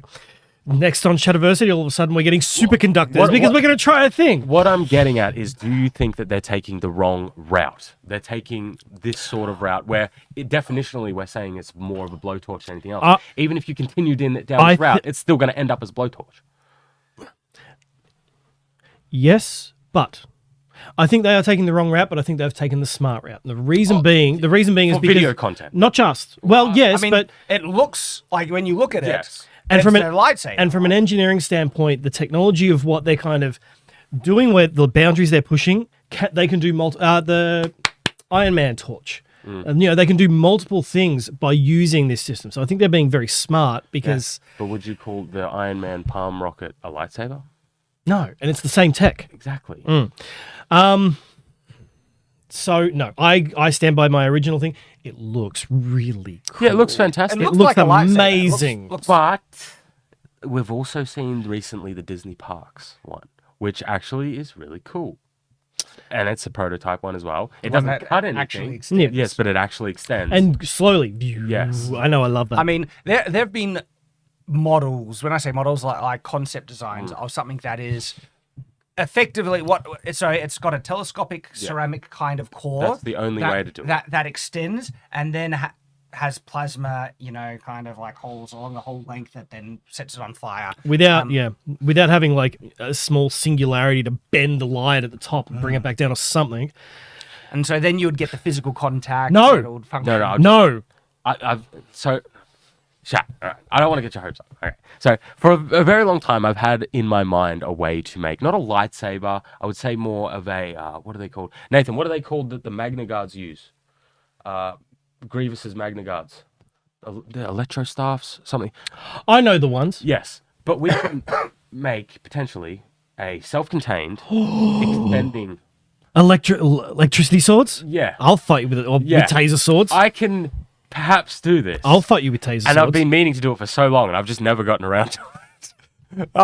We would need like a lot of resources, It's- a lot of insurance, it's more not as- more it's not as- manpower. It's not as I much know as you think. nurses. If I That's can do fine. it, if I can do it myself, and I just haven't gotten around to it yet, we can definitely do it. Oh no! It's the fighting part that Shannon's worried about. So is it? I think we've given our opinions on this. Like, is it a lightsaber staff? functionally close enough for what we've got, but It's also really not. very long. It is. It's also very chunky, very thick. Like it's not like you're holding a staff; you're holding the thing. Well, let's watch some of this video and share our thoughts. Okay. We've been developing proto lightsabers for over 7 years. So I actually really like the hot ones I that have think the physical rod. on When I saw them, I am much more comfortable saying that they are genuinely proto sabers. I mean, you can argue on the size of the little pack versus a backpack, but that's technological limitations, or at least material limitations that we have at this point. But I am much more comfortable saying that is a genuine proto saber. Now that they've switched over to more the butane sort of butane torch stuff. Years now, with 7 iterations, each being better than the last. But today, it's That one looks wicked. Come on, that looks absolutely wicked. It does. And I love how steampunk some of the one of the previous versions looks. This next bit I don't like them. time to cut the cord. I have one of these in my workshop that I use. This right here is the world's first fully self-contained plasma-based lightsaber. It looks like a lightsaber. It legit looks like a lightsaber. I would call it a light lance. Or Funny it's a that. polearm. It's not a sword funny anymore. that because historically there was something used like this called a fire lance or a fire pike. This is zoomed in. This is edited. If we zoom out a little bit, you'll see that it ends like about right there. Oh, We know. It's not very We long. know. Yeah, it's not very long. Pike. So that's about as long as it gets. Yeah, The actual I'm just- pure blade is about because here, that- everything else. because they're not really like letting me get all the historical information. I'm just going to keep like inserting Yes, it in. insert it, get it, Just the We're real Star Wars ones. nerds, man. I know, but the real ones had like 10-meter flames. They were fire lances. Keep going. Now I know what you're thinking. It is a little bit long, but let me show you how we got here. Just a little bit. It's not a sword anymore. You can't call it a lightsaber. It's a lance. It's a polearm. But things like this are canon inside Star Wars. Yeah, but did they call them lightsabers? No, They're and we keep- not. There's nothing this long. Were they the Electro staves that I'm Yeah, thinking of? yeah. Red guards? Yeah, and even they weren't that So long. what about the lightsaber whip? Because that's not really a lightsaber. It's a lightsaber whip, I guess. It's not a lightsaber. It's got a... Is that a real thing? Because the Something- only thing I've seen of that is like a short with It's in- like no, it's in Shaggy comic going, "You book. don't know my power." And I'm it's in comic books. oh, okay. I have a video here on Shadiversity analyzing all the different types of lightsabers, and the lightsaber whip comes up. And for a Sith, that control, it's actually not a terrible weapon, lightsaber whip. What? Lightsaber whip. Yes, but I would say the most dangerous lightsaber is XR Kun's, and it's a one-handed, double-bladed lightsaber. Ooh. So and you can ignite them separately. So you can have a normal lightsaber, be fighting, and all of a sudden, bang, boom. It's I no mean, joke. for the record, I actually like double-ended swords, like double-bladed lightsabers. They're more functional than a lot of people have given credit, and we might even be They're actually more functional than a double-bladed sword. we might be testing something like that in the near future. We've got so much content. We're doing. So much. More importantly, where this takes us next. We took everything we learned from our proto sabers and have perfected the design to be fully self-contained. They've done really well. I wouldn't say they've perfected it because mean, they're about to talk about how they can make it better. I don't know. Yeah, because to me, that's almost as much volume as your backpacks. You've just made it long. I think we're being pedantic about We the are. word they used. It's still amazing, guys. If you happen to be it's watching phenomenal. this, it's incredible. fantastic. I don't necessarily think it's an upgrade though. Oh no, I would. If you fought with a backpack on, don't fight with a backpack on. I prefer to fight with a staff that's too heavy to hold and has 3 minutes or something of fire on it. I And don't at know. the end of it, I have a stick. Oh, you get more reach. You have a stick at the end, Chad. Yeah, you get more reach. The thing is, though, your range of motion would be less. The blade is about it is a spear, lance thing, and With the end that's really hot afterwards. yeah, it's like I would prefer it to a backpack. maybe there are some upgraded components to this design. But would you prefer just the end of a little pike to be hot, or a full long blade to be, hot enough to cook, I don't know, pork or something? Yeah. Which one would you prefer? Don't get me wrong. I know where my preference lies in that, and you are correct. But would I prefer this or what you just said, but a backpack as well? I go this. Yes, but do remember, we have invented technology where you can unplug things, so it doesn't have to be plugged in all the time. So once it's done, you're out of juice. You can just unplug it. Yeah. All right. This is a critical stepping stone to developing the iconic lightsaber. But before we To me, the most critical part is actually making it solid. To match the most important lightsaber properties. Yeah, I mean, I know what they're saying. Like it's self-contained. Let's define what the most critical lightsaber properties are. I would say To match the self-contained, performance. at least somewhat look, and it needs to be able to clash with. When you say self-contained, I think the backpack component does it. I think that's actually a lesser I part would in still terms agree of that the that's lights. self-contained though. Okay, yeah, because if you combine You're the not plugging into backpack, all. Yeah, Yeah. like you can move because with it. they had lightsabers, proto lightsabers that had the backpacks and they were still sabers, and so for me, yeah, like, it's either self-contained if you can include the backpack as one unit, or it's an irrelevant point. To me, the most important part to try and replicate a lightsaber is having the qualities of a lightsaber. And out of those 3 qualities, I would say this has 2 of them, but it doesn't have the ability to clash with the other one, which I think is a very important. Very important. Before we can tackle the challenges of making the normal-sized lightsaber, there is still a lot for us to learn and improve, Yeah, look at like all the that. components, layout, and the optimization of the regulators, flow control, and electronics. Oxy So, well, I'm not so. Pirate isn't impressed. It's just a toy. It's like I draw in CAD every weekend. That I'm is not. I swear I'm not criticizing. It's fantastic. It's just. I recuse myself. Here is where we are today, the lightsaber pike. This video is sponsored by Shopify, which is a service with the same development cycle as the Star Wars universe, going from Proto Saber Power Pack No, hang on. Let him go through this. to lightsaber pike. So apparently it's canon. Now we probably don't need to go through the whole video because they just go into. This is Star Wars: The Old Republic, and As much as I love that game, we don't actually know if it's canon. Since Disney took over Star Wars, there's a lot of stuff that we don't know is canon. Can we just say? I consider Can we it. just say that the official releases, regardless of when they were released, for the sake of this argument, are canon? No, exclude damn it! Disney. I was really hoping for the Pirate- Christmas Pirate- special. I this really is- wanted the this Christmas is special. easily more canon than the sequels. I agree with this. Yes. I agree with this statement. Star Wars: The Old Republic, the MMO game, the lore of that, It's great. chef's kiss. But I don't think it's canon. So what you're saying is they're reaching. Don't To find this, they're We reaching. deny No. Disney's authority to determine what is canon and what is not. Yeah, canon, sorry, guys. Okay, Disney no. The fans will determine what is actually canon now, and In I terms say of yes. canon Yes. that I can think of off the top of my head, the games are a bit different. In terms of comic books, I can't think of any off the top of my head where we've had any lightsaber pikes. There is temple guards that have sort of kind of a pike, but they double at Alright. the same time. Like, Big problem with lightsaber pikes is if you wanted to use it as a pike or spear, you're going to be choking down and getting full reach, which means you have a very large shaft that's exposed that will you get can- chopped in half so easily. One of the really necessary functions of the lightsaber is the main fighting part is all plasma, so it doesn't get chopped in half. Well, actually, one of the failings of real world design is you're holding a bomb in lightsaber, like in Jedi Knight. As a Jedi Knight, you're not holding a bomb anymore. I'm sure that the Kyber crystal could be used as a bomb, but it's not.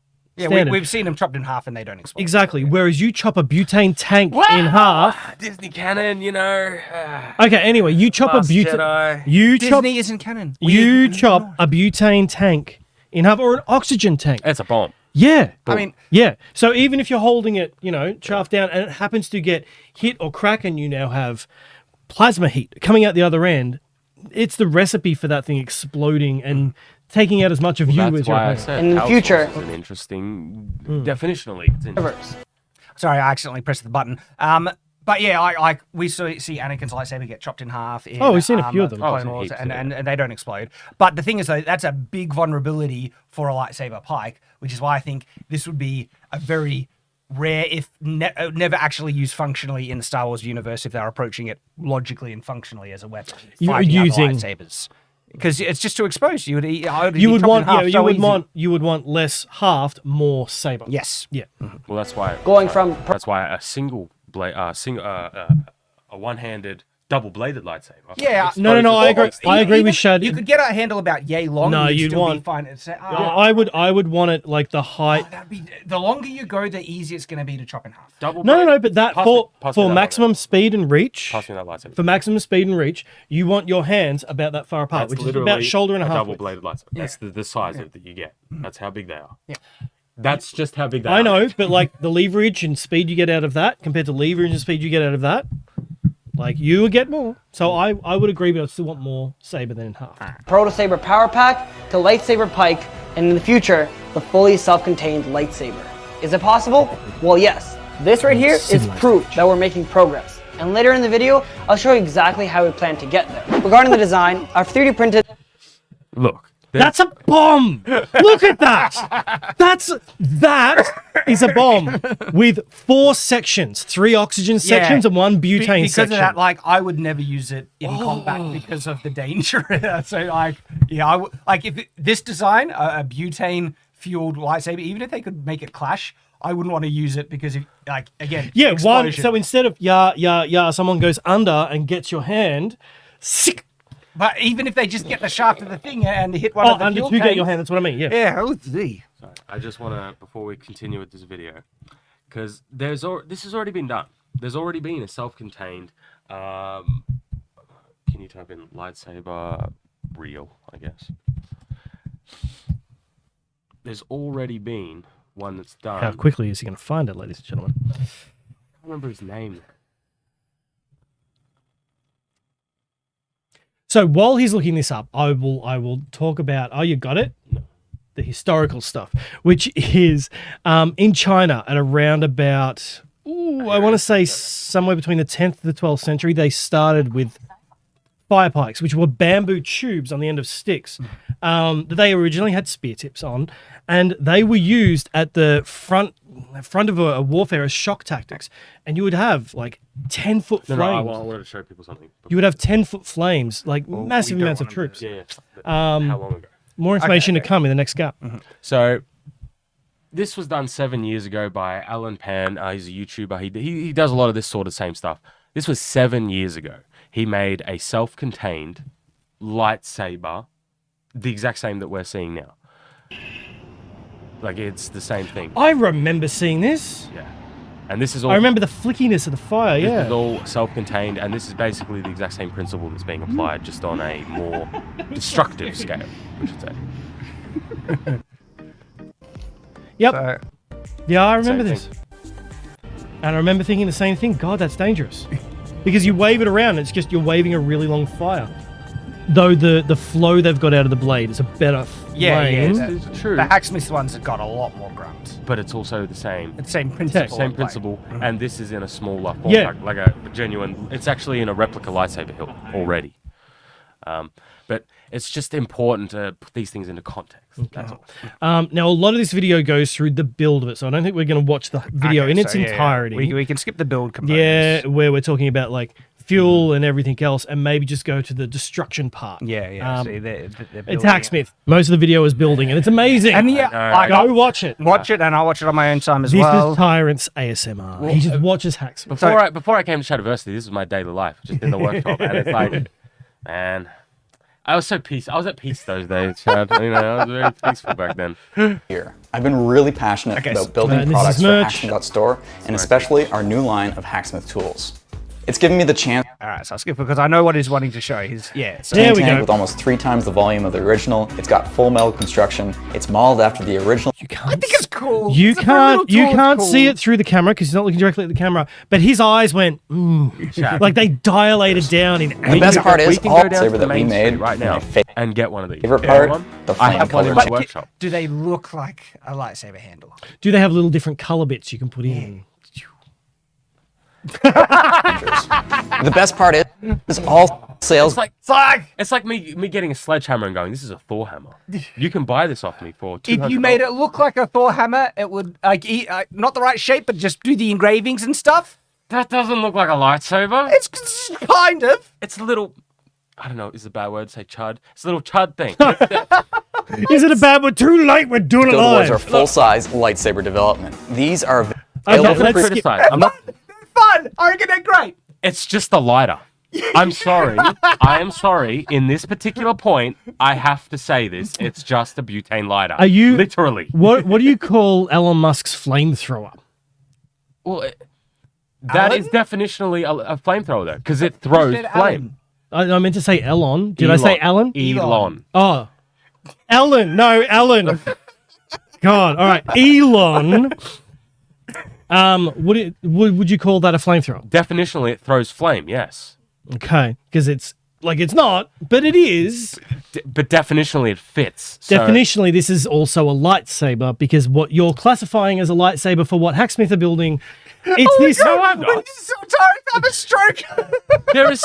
There are so many strokes on this board now. 3 criteria. It has to look like a lightsaber. Kind it of, has to be kind of. self-contained like a lightsaber. Kind And it of. has to be able to clash with another lightsaber. Nobody has got that. Definitionally. Nobody has got that third part yet. Yeah, that's the sticking Without point. having a solid piece of metal. That's why it's not a lightsaber. But that applies to the other version, the big ones. No, he's doing the flamethrower argument.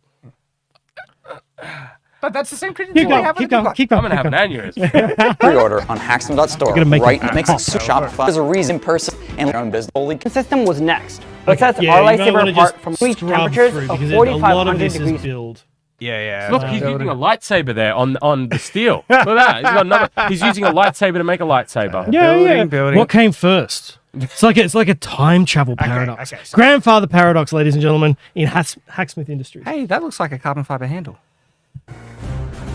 And there we have it. We just managed to cram 11,000 watts, or 36,000 BTUs of heat. I don't think it made that sound. Yeah. I'm totes. skeptical on Yeah, that. totes. I don't think it makes It that goes sound pew. when you turn it on. It goes pew. At 4,500 degrees Fahrenheit and over 3 minutes of runtime. I mean, in reality, that is such a That is dangerous hot. thing. Like if you accidentally just brush over, it's just like, Yeah. Into a handheld, untethered lightsaber pipe. I suppose that's the thing. No, hang on. That's the thing. Like, if you got one of those, all right. See what it's doing And you- here. This is showing the exact thing that annoys me about these is that the blade just gets blocked. It's just blowtorching onto a surface. now hang on. If you got this blade and you had it like the full pike and you passed your hand through it that quickly, that would be hot. That may give you first degree burns, maybe second. Shouldn't give you third degree burns at Depends that how speed. fast you go. It also depends With how heat, close it's you one of are. those things where if it's not a solid. Either way, you Yeah, I don't know. want to do it. But I know, but as an example, like you could possibly pass your hand through that quickly, depending on how close you are to the thing. We do not recommend advise this. this Do at not all. advise. Don't do this. You do that to a lightsaber, your fingers are gone. Yes. Period. Almost like we're missing a definitional part of the lightsaber. Isn't it? But that could come down to heat. That could come down to solidity. That could come down to edge. There's a whole heap of things. The thing It doesn't matter how is a hot glowing you get bar. It's not gonna clash with another lightsaber. We've already established this. We're going over the same thing now. But what it's doing here is the visual demonstration of one of my issues. It's a torch. It's a cutting torch. Like what they're doing This is here. so much really- better than the Proto Saber. With the Proto Saber, all these sparks and all the molten metal was just burning me. And now I actually get to stand like a few They feet sped it up. Of course they did. back. Takes a while to I know. cut through. Alright, I'm not- come on, Shad. We do that too. I'm not saying that. Actually, there's- no, we slow things down. Sorry. Yeah, was gonna I'm not say. saying that as a criticism, okay? But I'm saying that it's showing it like its effect is not so smooth. It's just That was awesome. You might was be pretty thinking, this honestly might be less practical than having a so, power like, pack. And you might be mil right. steel? But the key takeaway, 5 mil of steel. I don't know what they're cutting through there. Looks oxidized, so it might be steel. I imagine it was. is that we're only 3 steps away from making this into a fully handheld, self-contained lightsaber. Step 1 is to reduce No, listen to the way he said it. Lightsaber. He also agrees it's not a lightsaber. That doesn't mean anything if you're still saying it. You're still saying it. If I said to you, Tyrant, can you pass me that sword over there? What are you going to pass me? Which one do you want? So what they're going through now is their plan. They're basically going to be reducing the size of the components to fit it into a smaller package. Yeah, so we kind of know what it does, and from here on in, it's kind of mock destruction tests. So we can go through it, but it's like cut through, aluminum stormtroopers, cut through foam heads. It looks cool, it really does. But what it really looks like is it looks like a blowtorch. It doesn't look like a But it sword. looks like it's a- You want to be a... But when he stands still with it, it looks like a lightsaber. It does. It looks like one. But I mean, in that sense, then, just one with like a fluorescent light like blade that we've got. Those are as much lights. Yeah, these are as much lightsabers. These aren't. I don't think these are charged. No, they're not Yeah, charged. these are as much lightsabers because they look like them. Then, if the look is just the thing, but they clash, you could probably hurt someone if you hit them hard enough Yeah. with it. No, I didn't say that into the mic. Okay, so yes. The classic foam head. Yeah, and okay, so standard destruction test. I think we all know what fire is going to do. A fire torch is going to do to a foam head. Yeah. But what would like a fire, something else with fire, pointy, do to flesh?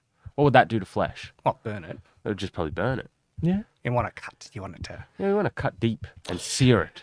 What about, so you know those hydrojets that can pump out water really fast?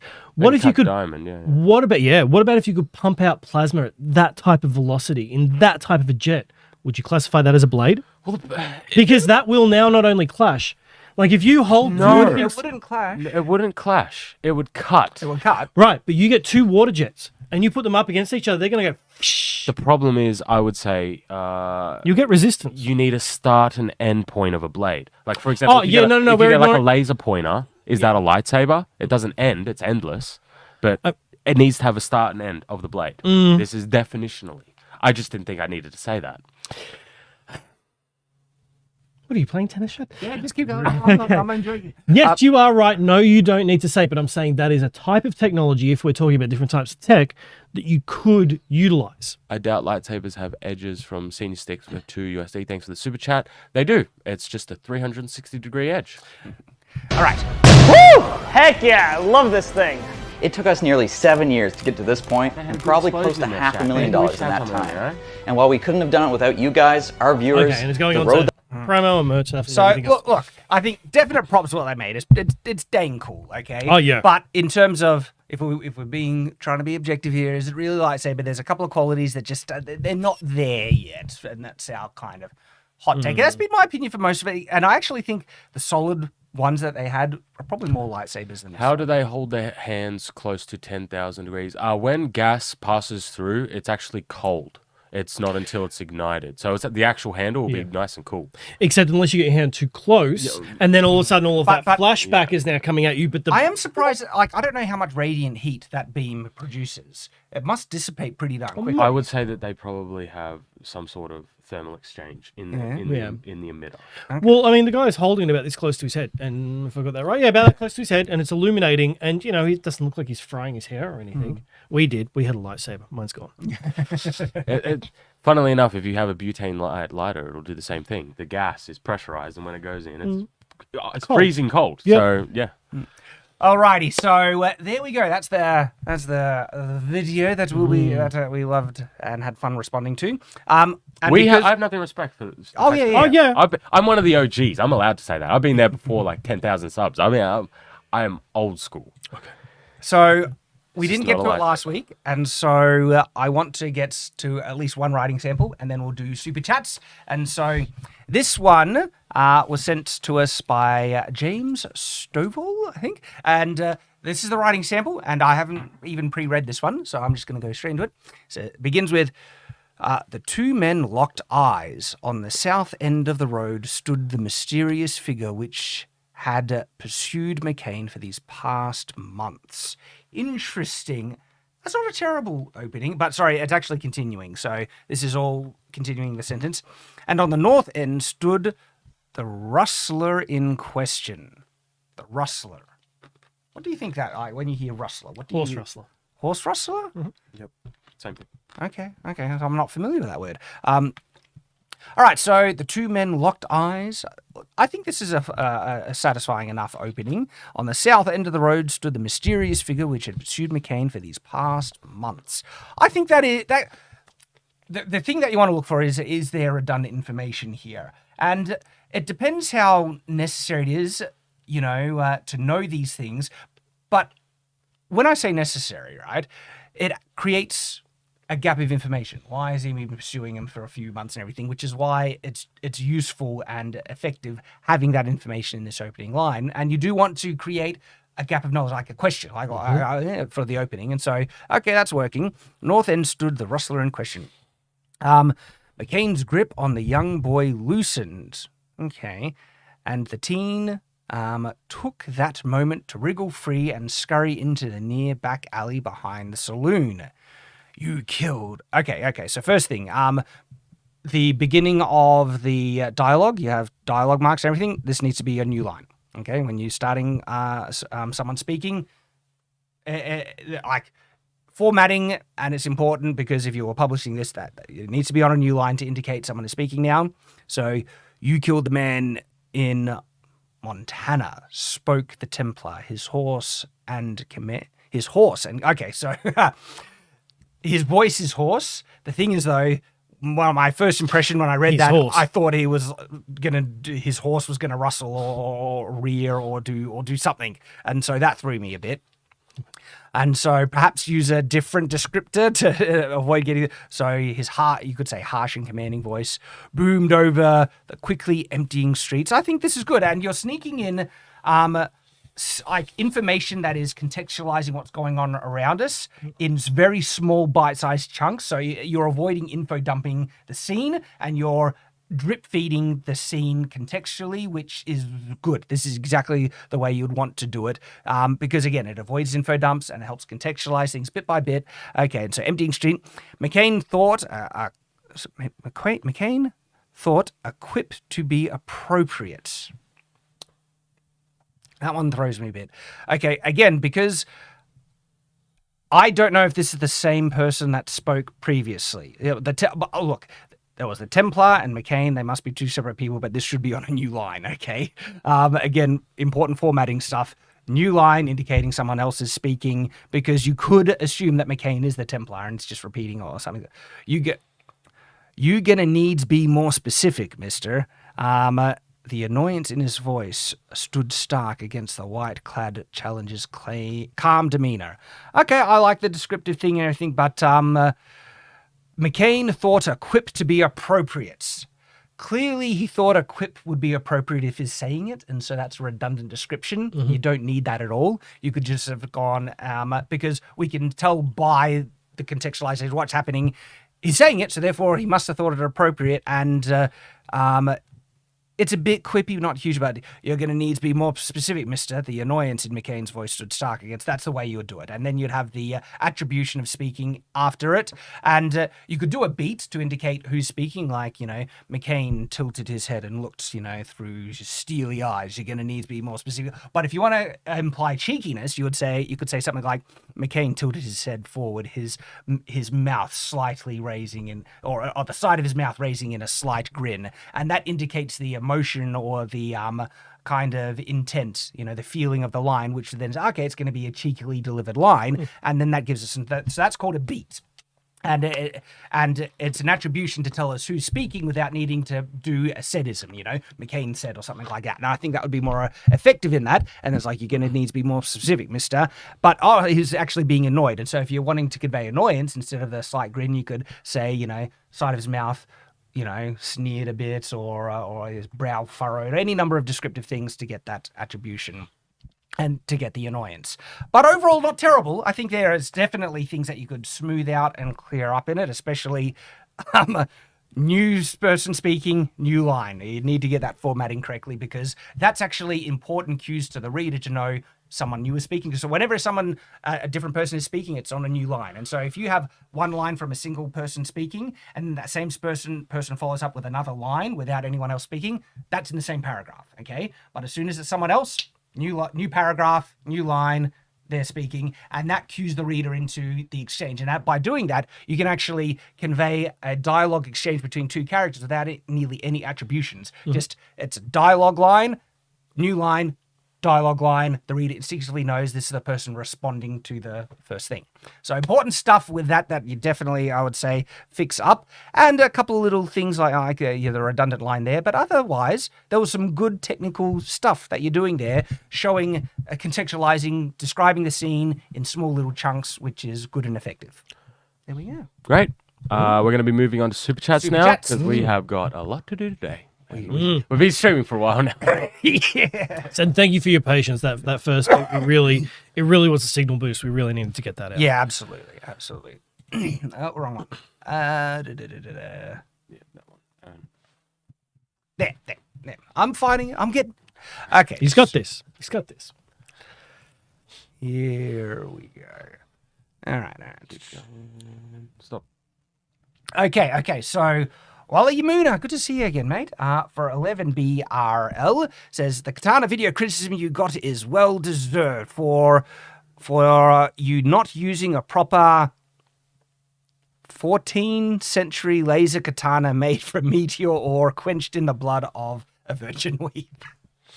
You got us there. You got you. Well, we didn't do that. You're right. Yeah, if we used a proper katana like that, It would have passed all the tests. Absolutely. Flying, yeah.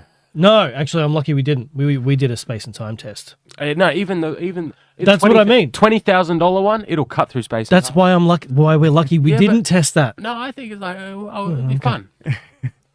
if you didn't know, the more expensive the katana, the more greater ability it has Yeah. because it's just infused with the Magic. essence. Every dollar you spend is one more layer it gets. Yes. And that each layer makes it 1% stronger. So we get to like 20,000% stronger than a European sword.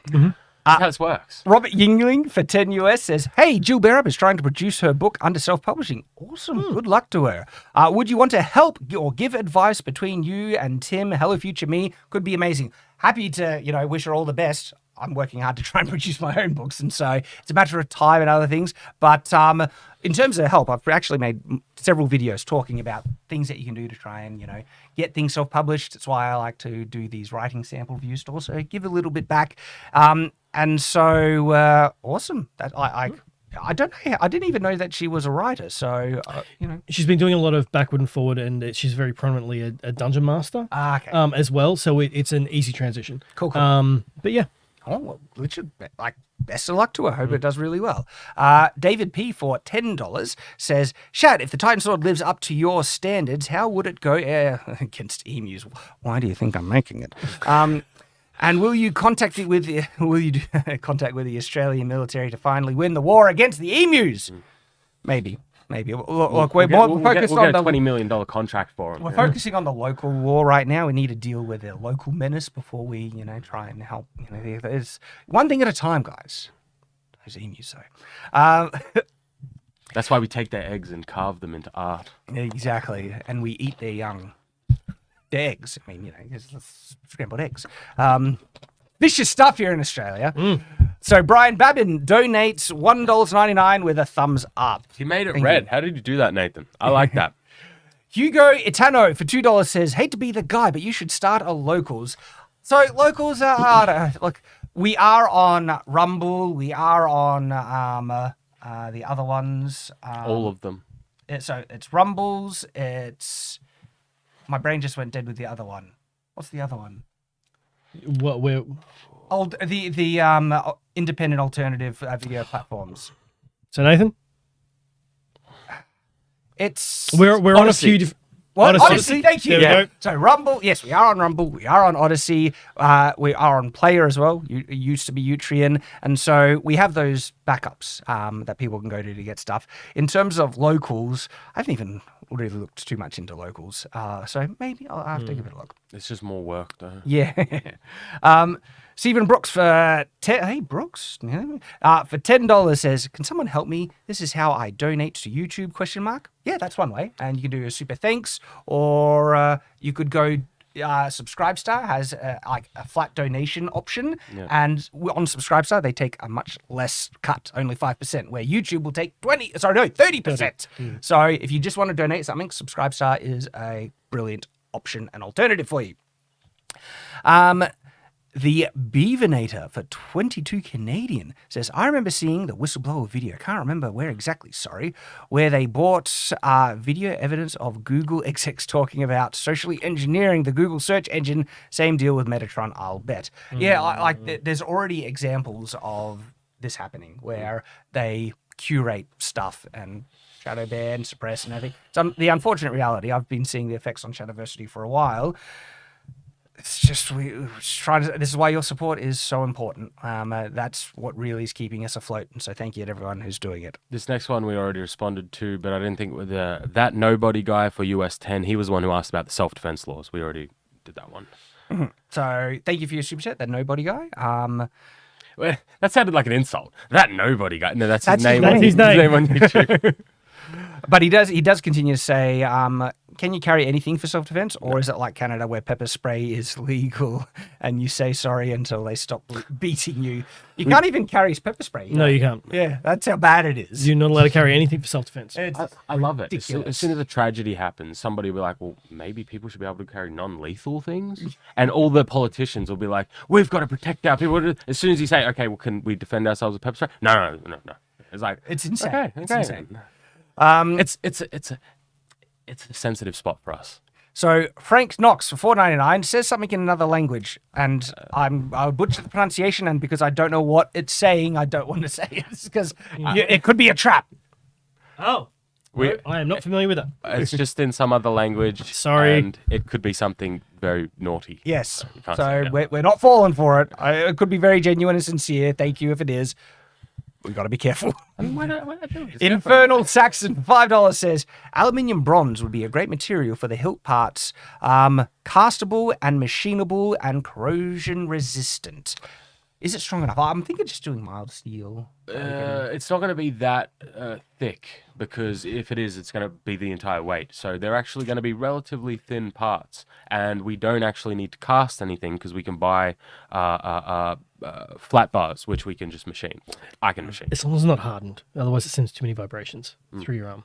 Something with a bit of give. I like brass, especially Brass is good. because I'm- it's going to look cool. And- as gold and black. No, it needs to look more sci-fi techy, and gold is just out of place for that. Depending on the cut. I've offended him. It's The truth a hurts. medieval sword. Chad. It's going to look like it's going to look. going to be a sci-fi sword. If you want to look sci-fi, we'll make a katana. No. Yeah. No! That's what I'm talking about. Yeah. No.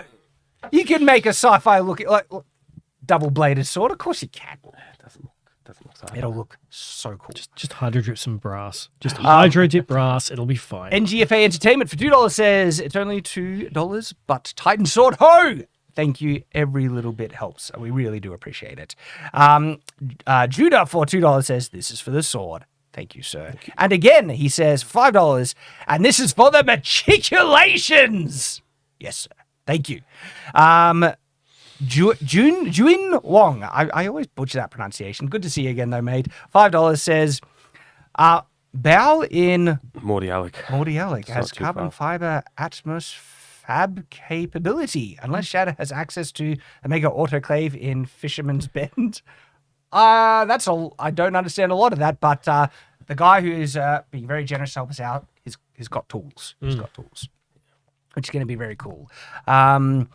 James Sapp, he says yes. So for $10, says have to leave now. Keep up the good work. I hope to start working on my own fantasy story in the near future. Thank you very, very much. Red Shuriken RLSH for $5 says, I'd argue the best lightsaber is either Count Dooku's or Darth Maul's. Dooku's saber.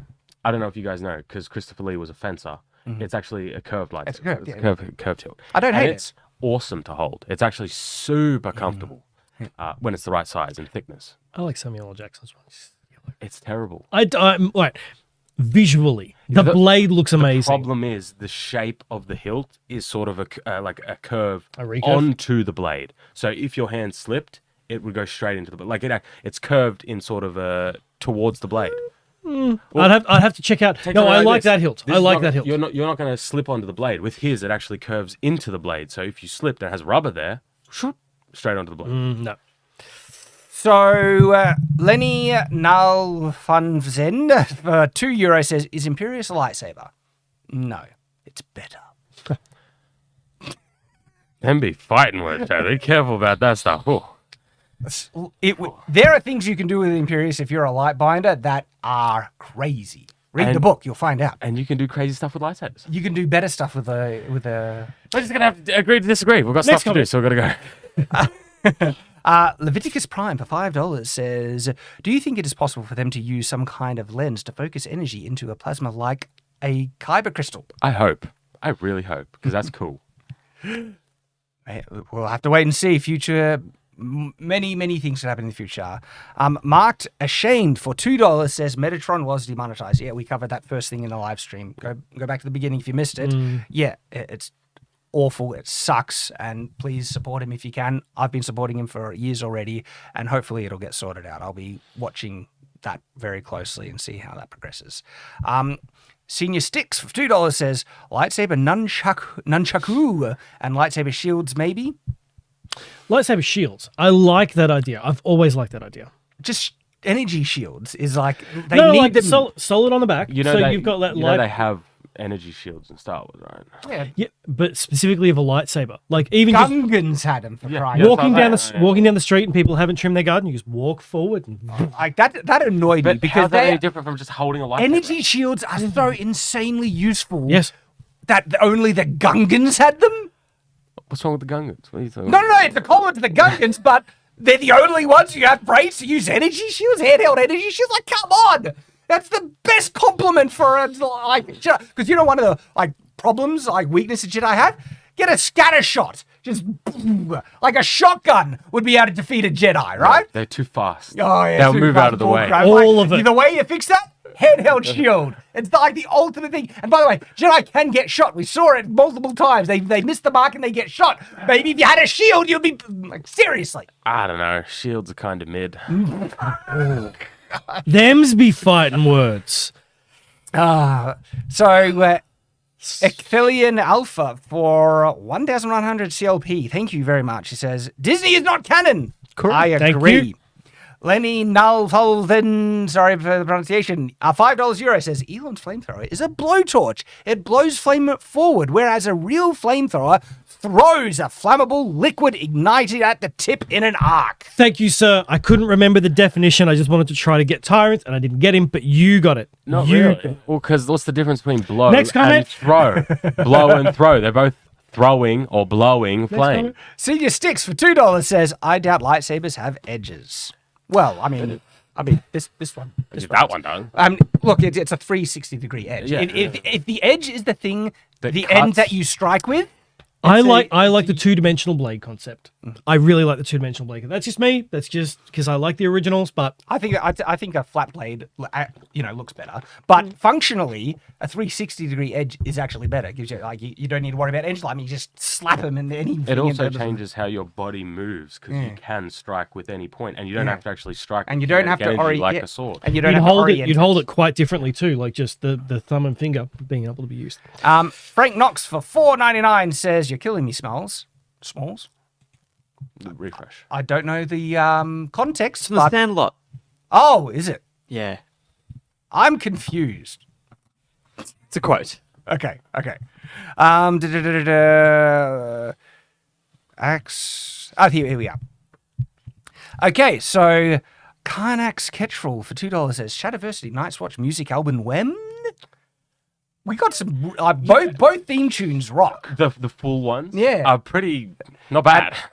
Like shout out to a guy that made it, Dragons, is with the ENs. You can find some of his stuff. I think he has a YouTube channel as well, and I've shouted him out before. There's a video on Shadiversity explaining where did the Shadiversity tunes come from. He made both, and the guy's just like a legend. And you can find the full songs, and they're Yeah, they are awesome. Senior Sticks for $2 says lightsaber axe can be quite effective. but not more. No. They're not as good as a full lightsaber because the cutting ratio on a lightsaber and the greater range. What makes an axe so crazy is the kinetic force you can put into it. And you don't need that on a lightsaber. Yeah. And you actually have more shaft to chop on the axe. I was going to say, and a lot of the function of an axe is using those bits that aren't blade. No. Michael McGuire for $6.99 Canadian says, thanks for the talk. Thank you, sir. Ross Syllabus for $5 says, don't have much to say, but love your content. Keep doing what you're doing. Well, thank you very much. Robert Yingling for $5 says, think you talked about it before, but what are your laws for swords? P.S. Jill made a 5-minute video today if you want to check it out. Of course I'll check it out. So the laws... Swords in Victoria, Australia, Victoria, they're not illegal, they're regulated, and so you need a reason to own them. But there are several lawful reasons to own a sword that you don't need a license or anything to do it. If you're a member of a martial arts club, you can inherit up to 2 swords from relative. There are still within reasons. There are exemptions, and you need to tick all of the boxes on those exemptions. But yeah, Victoria is basically the strictest state in Australia for this. We have been... We get the test laws, and then they never untest them. So, the laws are extremely strict around swords. But for us here at Shadiversity, because we are technically a production company where we can access all of these things. Yeah, and that's one of the allowable exemptions. You can have any number of swords, and there's a lot of allowance in terms of being brought into Victoria to actually use them in public if it's for the purpose of, producing video content and stuff like that, to wear, sell, and resell stuff for video production. And so that gives us all the, freedom we need, really. And so we're very There's a lot of nuance in that, but yes. Talked about it. Yes. So Stephen McDermott for $5 says, "Here's $5. Thank you, sir. We appreciate it." Nate T. Good name. Good name. Good name. For 20 US. As a farmer, I'm curious about your opinions on medieval agricultural tools used as makeshift weapons: pitchforks, sickles, scythes, oxen, etc. Scythes, baby. Scythes. Like there are even agricultural tools that were adapted into weapons that became so popular that they became mainstay weapons. Look up the billhook. The billhook was an agricultural tool used as a weapon, it was so useful as a weapon, it just stayed. And then they evolved the billhook weapon variant. I have a dedicated video on Shadiversity on the billhook, and it's gnarly, man. And speaking of pitchfork, this is a video pitch that we're still pushing with Shad, or at least I am. The trident, I really want to revisit because I think that having multiple points, although it won't go as deep into a target, is still amazing and has so much versatility. I would happily, if I had to defend a farm in some Hollywood scenario and I happen to have only farm tools around, I am a happy man. I am a happy man that I have that stuff around. I'm skeptical with the trident. Unless it's like versus the axe. Different. Sure. An axe is vastly more Unless deadly. it's a farming axe, big heavy thing. I get all give me points. damage. Give me points at the end of a spell. Get stronger. Then you go good. JKOXP for $2 says, "But what about dragons for the Titan Sword?" Thank you very much. Titan Sword wins. Yes. Especially fire mate. Excuse me. Wolf Colt for $2 says, "Lightsaber, halberd, back to Corbin." Again, it has the problem of the exposed shaft. As soon as you have that exposed shaft, they can be chopped in half and it nullify the Unless they thing. do that thing where it's like, you push a button and you get a lightsaber and you push another button and then a lightsaber has a bit and a lightsaber has a bit and a lightsaber, like you can just make all of those bits out of lightsaber, then I like it. We did a video telling everybody the back to Corbin's fixed, right? We did a stream telling everyone that Vector Corbin is fixed. It'll appear again. It'll appear in a video. Yeah. People will We see. used it in a video, I think. At the end of a video. We teased did, to it. Gambison. That's not out yet. All I said was one word. All I said was one word, ladies and gentlemen. We've filmed a lot of videos. I can't remember everything. Some things go back. It's like You're correct. like you talking about there's going to be a very hot video coming out soon. Okay, Very hot. That one completely. Yeah, all right. Jordan Wong for 20 Australian says, "Dear Shad, no worries. Say my name like Qui-Gon? Qui-Gon. Qui-Gon. Qui-Gon. Qui-Gon Jinn. Okay, so I'm just... All right, Qui-Gon. Qui-Gon then. But it's Wong. Qui-Wong? I don't know. Qui-Gon, yeah. Qui-Gon. Qui-Gon. All right. Replace the Q with J. Jai Wong? Jin Wong. Jin Wong? Jin Wong. Are you... Qui-Gon Jinn. Oh, the Jinn. I have to see. I'm sorry, buddy. So Jin, though, well makes composite gear for trailers, composite Kenworth trucks. Years ago, they made a few carbon fiber supercars right here in Melbourne. They might help you. Well, the guy helping us, he knows his stuff, and so that's He good. teaches it. He teaches it. He's got a workshop for it, and we are up to date on the super chats. So we will round up this stream. Thank you everyone for joining us. It's been great fun as always. It's interesting.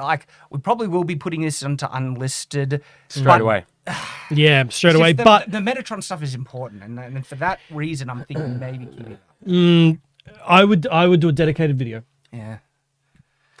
But we've got lots to do today, But so we if have you- to sign off. If you We do have want to go. access to watch this stuff, if you don't have the link, please support us. We post the links to all our live streams for people supporting us on Player, Subscribestar, channel members, and and Patreon. So Now, this is a live stream, so if you're in the chat right now, you're watching this, you can just save the link and you can just You'll watch be it fine. whenever you want. But if you do miss a live stream at any other time and you don't have the link, we give them to our supporters. And thank you everyone who's doing that. We really appreciate you guys. Thank you for watching. Hope you've enjoyed.